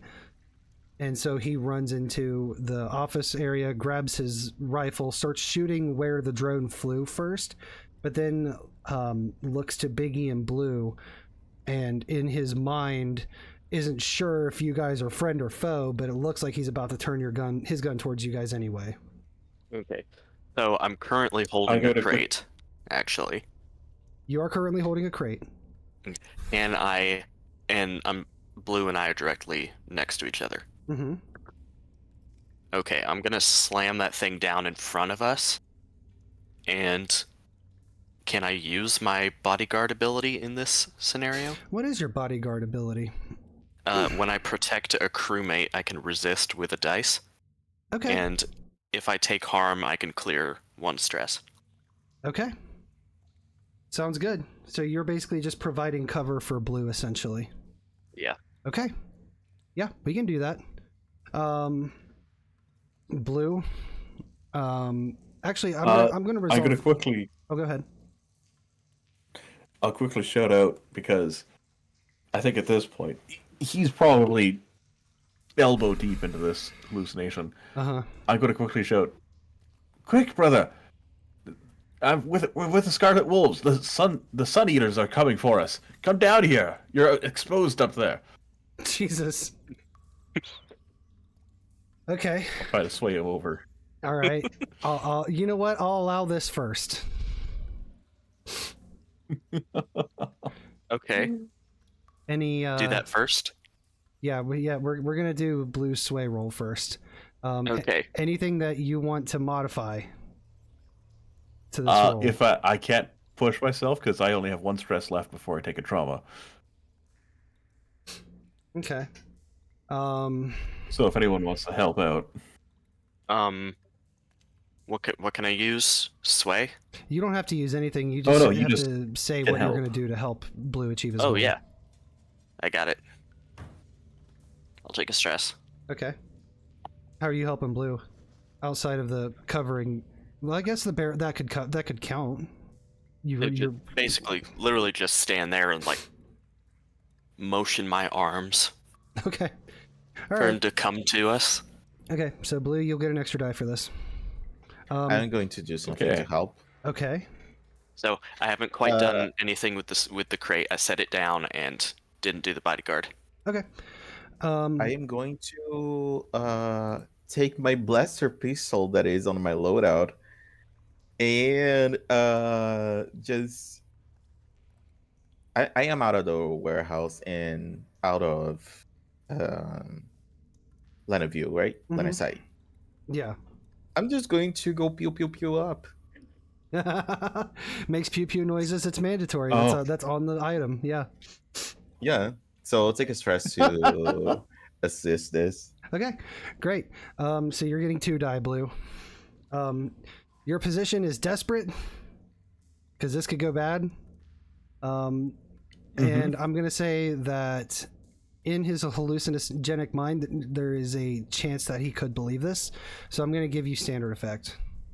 And we have a gambit. Okay. Remember this.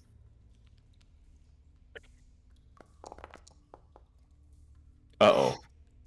I said we had a gambit. You could use it. All right. Blue. Okay, plan B. He is too far gone at this point to recognize you as an ally. He is going to turn his gun in your direction.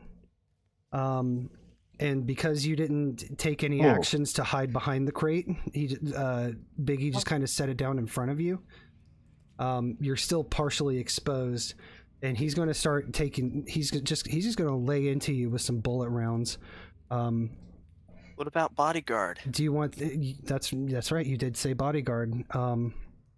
So what does bodyguard entail to again? I'm sorry.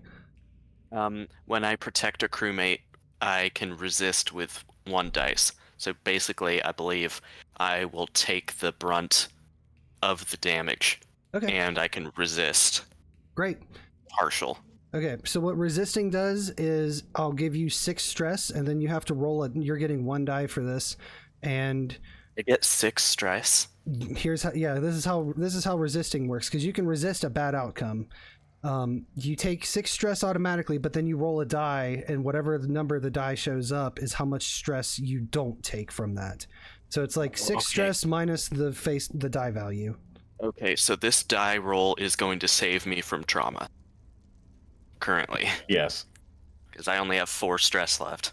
So you have to roll at least...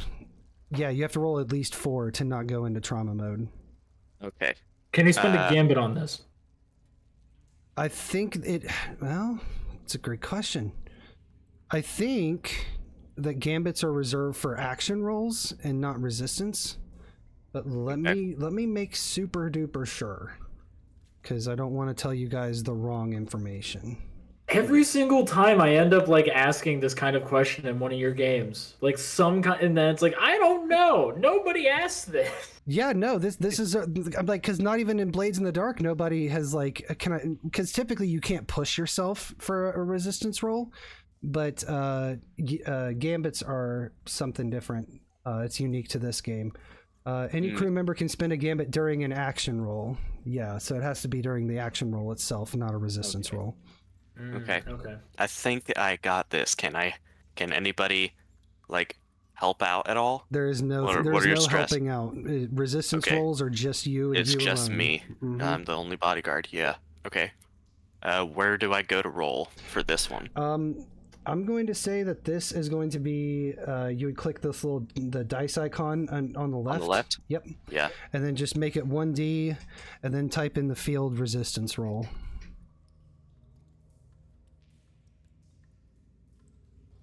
And then we'll see what happens. Okay. Here we go. Ooh. Okay. So I am going to take 3 stress. Okay. Right. Yep. So you have 1 stress left. Yeah. Okay, you're not out yet. Oh, And then Bodyguard says that But- you would take the harm instead of blue. Right. So how much harm am I taking here? You're going to. This would have been different for blue, but because you are constructed, you're going to take a level. I'm going to say this is going to be a level 3 harm. Okay. And this is going to be called riddled with bullets. And yeah, so you have a level 3 harm now. And what that means is on your character sheet, I need help. You need help doing basically anything that would be related to the fact that you're riddled with bullets. So like maybe lifting something or moving quickly, anything like that. Okay. But you do take that harm, so that means you also clear stress because of that, right? Right. Okay. So now you're 2 stress away. All right. What's the next plan? Who's next? I mean, I haven't done anything. Yeah. Yeah, Knuckle Duster, what are you doing? Well, he still doesn't see me, right? Correct. Doesn't even know you're there. Yeah. Okay, so I have some ideas. First off, based off of his rifle, Mm-hmm. because he fired rounds into the fire, and then he fired rounds into Biggie. Yep. This is ballistic rounds or energy rounds? This is ballistic rounds. Which means he'd have to reload at some point. Correct. And he's panicking, which means he might not be paying attention to his magazine count. Correct. Okay. I love how you changed your picture. I see it. That's so good. That's so good. Yeah. Okay. He's probably close to out of ammo. Mm-hmm. One of my teammates got shot. Which means that Oscar's very angry. Uh-oh. This is somebody that he's loyal to. He does not like this one bit. Right. So, with all of this happening, because is the floor graded by Yes, chance? it is. Awesome. I'm going to move to be directly underneath where he's at, Okay. because he's above me, right? Yes. I'm going to aim both of my fine blaster pistols up, Okay. and I'm going to fire to where I'm hitting the bottoms of his feet, Oh. Ooh. or potentially the bottom of his chin, or his gun. Okay. You're just aiming up and hoping for the best. I'm aiming up and I'm hoping to cripple his ass, because I do not like the fact that he proceeded to go and shoot somebody who's doing their job. You know, I'm for the unions. How dare he? Hell yeah, brother. All right, yeah. What kind of action? No roll union does that look busters on like? my watch. What kind of action roll does that look like? I have one in mind, but I mean, this is a sneak attack. this But could- at the this could very be same skull. time, like, I have scrap as well. And to be honest, like, I can scrap. I got 2 in both. I got 2 pips in both. Yeah, I would say that if you don't give a shit about not being seen anymore, then definitely scrap. But if you're still trying to maintain some sort of hidden, then probably the other one. If I chose scrap, is there potential for it to deal more damage? You know what? I'll say so. Okay. I'll say that the effect would be a little bit better because. Because I want to make him hurt. Okay. All right, so you're gonna roll scrap. Mm-hmm. Okay. Position desperate because you're stepping out of the shadows now. You're going to be visible to him whether you hit him or not. Directly underneath him? Well, While he's focusing on the enemy? he's going to notice the blaster rounds coming from underneath him. Okay. He'll be I able just to wanted to bring look that. down and spot you. So desperate in that regard, and then greater effect because you're using your fine pistols and you are choosing to forego stealth to be able to actually hurt this motherfucker. Okay. And Don't no forget one... that we have a gambit, please. And I can, even on desperate rolls, I can still generate gambits. So Yep, even if you use a gambit. So yeah. let's see.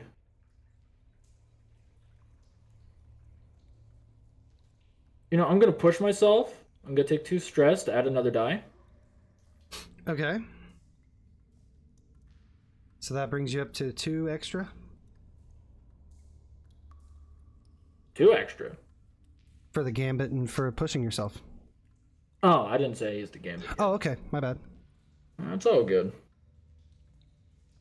Let's see. Let's see here.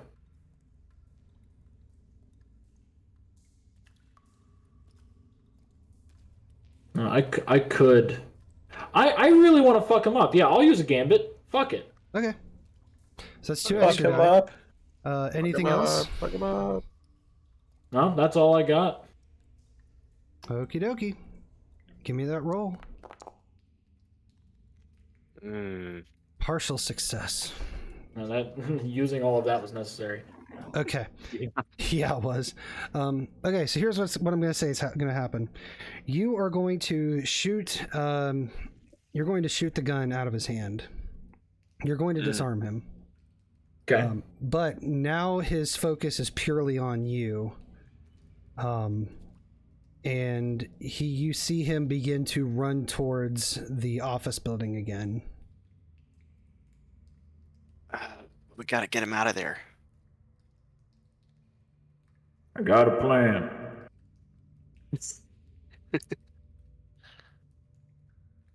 Hey! I disarmed you. That could have been worse. I by no means do not want. I do not want to take your life, and I don't think you want to take anyone's lives here. I want you to be safe at the end of this. You understand me, you son of a bitch? Now please, get out. We can talk about this. We'll make sure you're safe. Whatever happened, whatever that explosion was, you'll be fine. Trust me. Okay. Sounds like you're I'm trying gonna to try something. Let's see how Undead's pans out first. What are you rolling? I'm gonna roll. I'm gonna roll sway. Okay. Alrighty then. Desperate position, standard effect. Okay. I'm You not even generate a gambit? going. I'm not even gonna spend a gambit.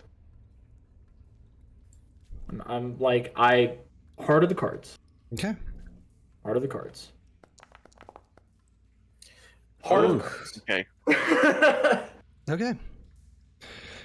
You see him look at everything happening around him and then down to you, and you see him panic, but he does start running towards the stairs. And he runs past where the hole was, and you see that the drugs are beginning to take full effect, particularly the kind that drops him.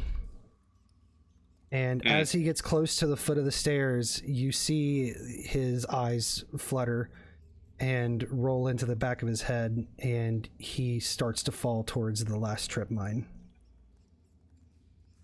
Uh-oh. Fuck. Get out of there. Get out of there. Get out of there. So somebody can do something right now before that happens. Blue and I are too far away. I am moved out of directly there. I couldn't underneath do him. anything anyways.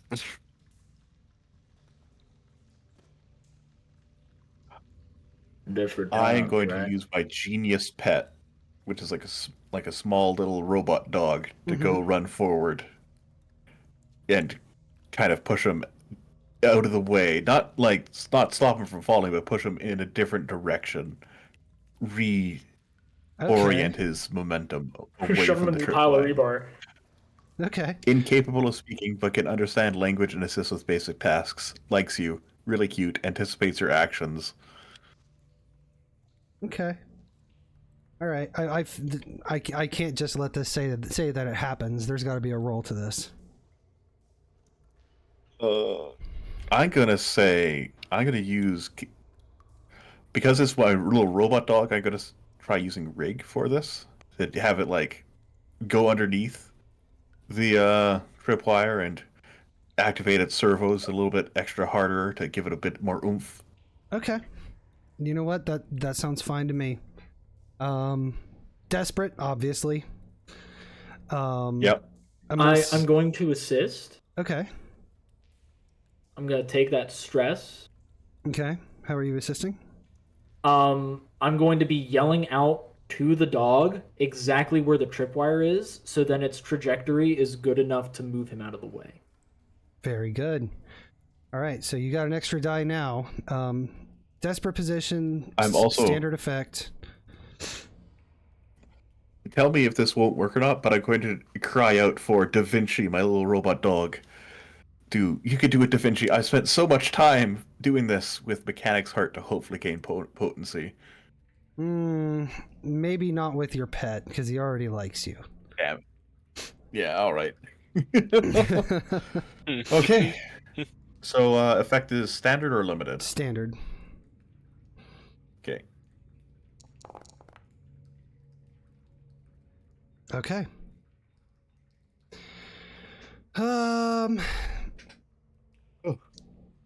So Da Vinci does knock him out of the way of the the tripwire.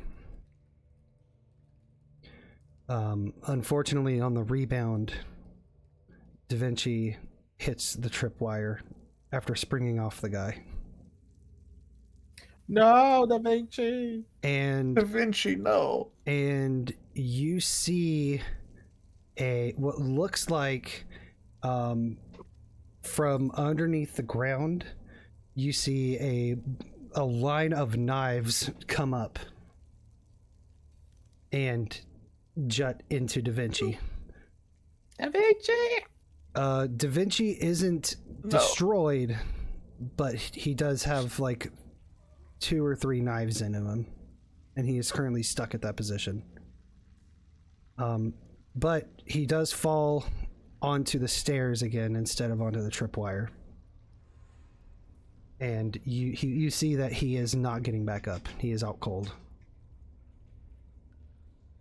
Well, time to pick his ass up.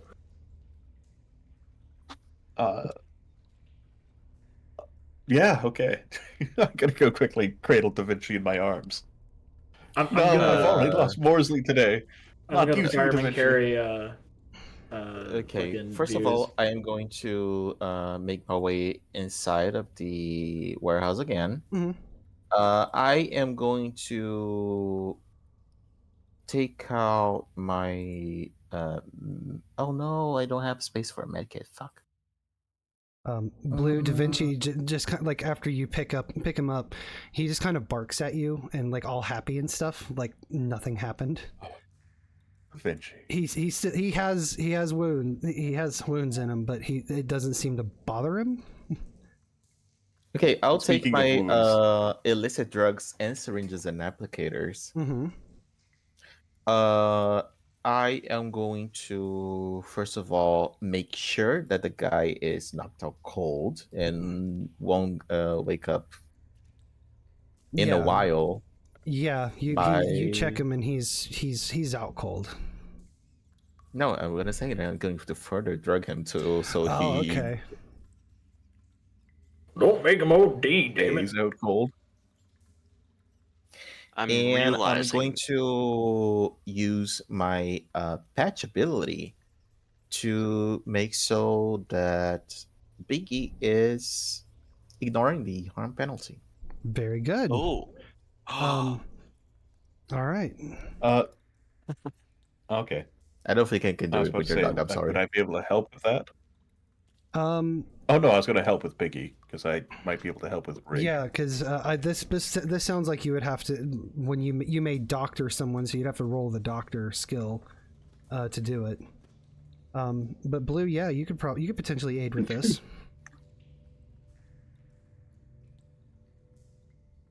Oh wait, no. If I take one more stress, I take trauma. Yeah, But I'll meet y'all that would outside. not be a good idea. What are you doing, Knuckles? Yeah. I- Okay. You've got this, honey. I have Veers just fireman carrying over my shoulder, so Perfect. Sounds good. But can I say that since I am a doctor and I have been on the crew of Piki for a while, I mean that this is a control situation. I was gonna say that anyway because the main threat of the dude who's hopped up on drugs and has guns is kind of done with now. Okay. I get up one die for the assist. Mm-hmm. Is it a standard effect? It will be for standard effect. Also, I don't think he's giving you assist because he can't take any more stress or he'll take. Okay, Yeah, I'm not okay, so assisting. that's just my 2. We don't If have. we any have more gambits, you can use them. I will use it. Okay. Let's go. That's a 6, baby. Yep, that's a success. Yay. All right. Yeah. So, Biggie, you no longer need help. Okay. All right. Knuckles has Veers in custody. You've patched Biggie up. Sounds like it's time to hightail the fuck out of here. Yep. Yep. All right. Yep. You guys make your way across the city. You get to your ship, and you get the fuck off of Nightfall. Yeah. And Bagged ourselves a bounty. yeah, you nagged yourselves a bounty. What does the scene look live like bounty. as you guys are transporting Veers back to the meetup place with the Scarlet Wolves?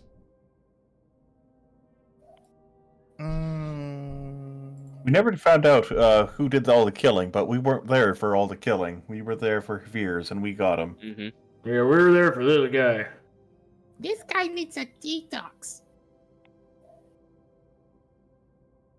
well, because Yeah, of how something went the wrong. drugs are, when you come down, they usually like get into a rage. So I didn't want it. Like, if anything, Oscar didn't trust like him waking up and potentially being in a rage. Mm-hmm. So he more than likely just like he probably took like some cables and hog-tied him and left him Hey. in the brig. Hey, who's using all my good power couplings for hog? We have rope for this. Yeah, but rope is a bit abrasive. At least these have like that smooth texture to them. So then That's- it's a bit That's nicer. insulation. It's not meant to be for the. It's not meant for like all the wires now. Like that's metal fatigue. We are I'm gonna have to not deal with. cruel. We are. Okay, we're cruel, but at the same time, like we care. Okay. I want that 5-star review. What review? They already like us. Oh no, Yeah. from him. I want him to say that we did a great job capturing him, and that we gave him proper commendations, and maybe we'll be able to get that breakfast nook that I've been wanting. So, Listen, I told you Mike? before, we don't have Mike? room for a breakfast nook. That's where the expansion to the power core is going. Mike, I don't want to break it to you, but this guy won't be talking anything coherent for the last 2 months. What? I think I severely, I probably fucked up his brain. I think his synapses are all wrong. He might be in a coma. I mean, they didn't exactly say like they What? mentioned alive, but they didn't mention coherent. I also didn't mention What what is- condition. What I said is that he's not giving any reviews or anything. I'll hand him a phone. And I'll make him make an account and everything. I could do that thing that them people at the outlet malls do. Except it's not for some fake energy plan. It's for, well, okay, we're still probably gonna steal his card information. Oh yeah, I need to run his pockets. Hold on. I'm gonna like just take I'm gonna take his money. Yeah, well, as Whatever you he can had probably on him. imagine, he was broke. Yeah, dude, but like, more what than about us. that Yeah, combine stuff? Like, you have to let's set that up extort somehow. Do you have any drug parts? addict that was running from everyone. Sure, he will have money. He does have his unique knife on him, though. Oh, dibs. Yo, but they'll probably want that. They'll If probably they want ask that. for it. And as the ASS Mango Chutney the 27th continues through the cosmos towards the meeting point with the Scarlet Wolves, I think that's a good place to end our session. Yep. Let's go. Just the crew bickering on what spoils to keep. Very good, guys. Very well played.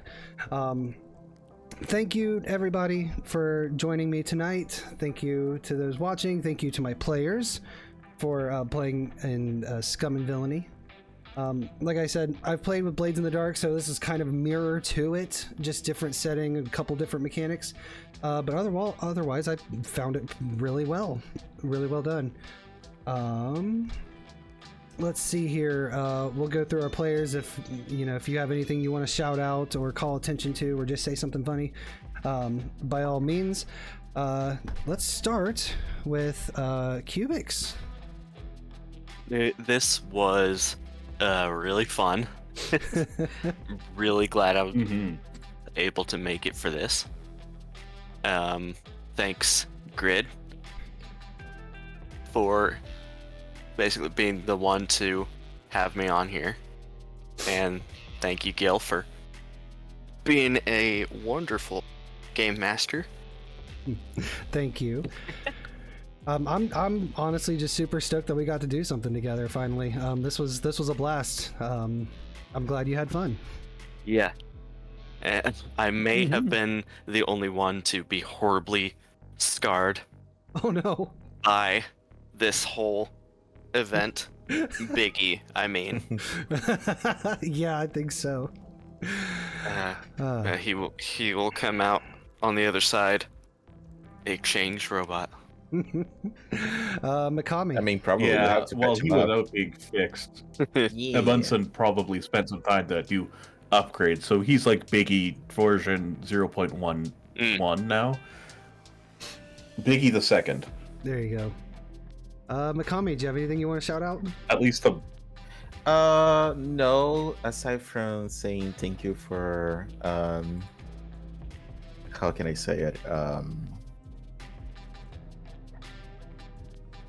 Shit. Now my English fails me. For enabling my Chaos Goblingness. It was a lot of fun. I think this was the best way to I get it usually- out of your system. Yeah. yes. Also, thank you for collaborating on making this new species possible. And yeah, thanks, Gray, for making me play another great sci-fi game because I don't actually do those. Hell yeah. Undead Commander, co-founder. Be sure to go and head to your local, like, just restaurant that has a dollar menu. You get them dollar burgers. And then you go and you add whatever the fuck you want to them. You live your life. You live your life, and then you just shove them burgers right in your fucking mouth and just do it and enjoy yourself. Yeah, it's like, thank you, Gil, for having like me here. Thank you, Grid, for winning and making it to where like we got to play this. And thank you to Cubics and Mikami for being amazing party members. I really loved being able to go and play with you two. Like this was honestly like a blast. I love being able to pull out Space Cowboy. Because I love doing the voice. It's so simple yet so perfect. Otherwise, I think the only thing that I have in terms of just self-advertisement is tomorrow I'm running an epilogue game where I'm using a lot of brand new animated maps. So that's going to be at 8 p.m. EST. Nice. Yeah. Okay, Tune cool. in for that. And Grid, our winner, our man of the hour, or 4 hours. What Well, I won this due to the membership drive, but really, it's only because I had no competition. So, if you ever want to get a fantastically run game by either Undead or Guild, or who knows, it might even be one of our future trusted GMs, possibly even me. Yeah, you could get yourself a free one-shot. Just run for yourself, and it's always a fantastic. And Guild, thank you again for running this. I know it's a bit outside your comfort zone running sci-fi, but I don't have any shame making you do this. Yeah, it was different because it's usually either like Victorian era or historical or fantasy. So sci-fi is definitely a little bit outside of my comfort zone, but I honestly think that the way that this system is structured with all of the things that it has provided, it makes it relatively easy to do so. So yeah, I really enjoyed this. Thank you guys for stopping by. Like I said, next weekend, Blades in the Dark Part 5. The 14th is going to be Pathfinder 2nd Edition Part 16. Both of those are going to be at 8 p.m. Eastern here on this channel. Everybody who has a Twitch account, it has been linked in the title, so please go click them and follow them because they're all fantastic people. And for now, we are going to raid Don Maku, who is playing Grocery Store Simulator. We love Don. I love Don specifically because they're a great friend, first and foremost. Secondly, they are in my Pathfinder campaign. Formerly Solus, the cleric, now Mai, the sharpshooter. And they also have edited a bunch of my TikToks of past TTRPG sessions. They're a fantastic editor. They're just a great person, and if you're not following them already, what the fuck are you doing? They're great. So we are going to go ahead and start the raid for them. Go say hi, tell them the Swamp Dad sent you, and other than that, have a great night, everybody. Good night, y'all. Bye. Bye, everyone. Bye. Yeah. Bye. Deuces. And we have successfully raided. Okay, big question. Out of everybody's character's stress. Oh shit, okay, I have the least. I have 4. Like, I see the rest of you, Jesus Christ. Yeah, buddy. Fast and loose, I was baby. Fast and loose. fighting for my life here. I was like the least stressed person there. They're like, Why are you? I don't know what you're all talking about. It wasn't that bad. One bad roll away You're from. just there You know what that chowing means? down on You burgers. know what that means? I'm Burp. We're playing Gorsh. Hey, that's I what could happened. be You eat cheeseburgers, very you're unstable fine. right now. Hello. Hello. There you go. Biggie, that's what happens when you don't eat a cheeseburger. That's why I can't trust you. You didn't eat a cheeseburger, you got shot. Thank you, Weeks. And also, thank you for the follow. Appreciate it very much. Anybody else get shot? No, you got shot because you can't eat cheeseburgers. Keep it up. See, if you have stacked in proteins, nothing Don't will ask where happen. any of this energy is. So Biggie was at 7 out of 9. Key was at 8 out of 9. I don't know. Blue was at Key out of 9. I just work here. Or Key out of 9. I'm not. My brain is fucked right now. Really, probably like. Let me try this again. Blue was at 8 out of 9. And Oscar was at 4 out of 9. So Oscar made it out least traumatized. Let's go. It kind of makes sense, honestly. It really does if you think about it. I would be 8 without my bodyguard ability. Yeah, I just work here. Okay, if for 1 or 2 XP, if that item occur multiple times. Well, I got 2 for the not a doctor, 1 for patch, and a bunch for common compromise. Damn.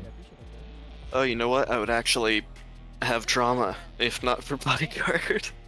You would, yeah. Good luck, Sid. I already calculated out my experience. I have 2 and 2. You have friends? Very good. Yeah. Well, I have a lot of. Oh, okay. I was gonna say. I have friends. They're not all made up. Yeah, I'd say 2 They're and all- 2. they're Yeah. not all imaginary. They're not Like, all because it made says up. mark XP for the related Outside attributes, so of like that's what me. I've been doing whenever that pops Yeah. up for me. Sounds much better.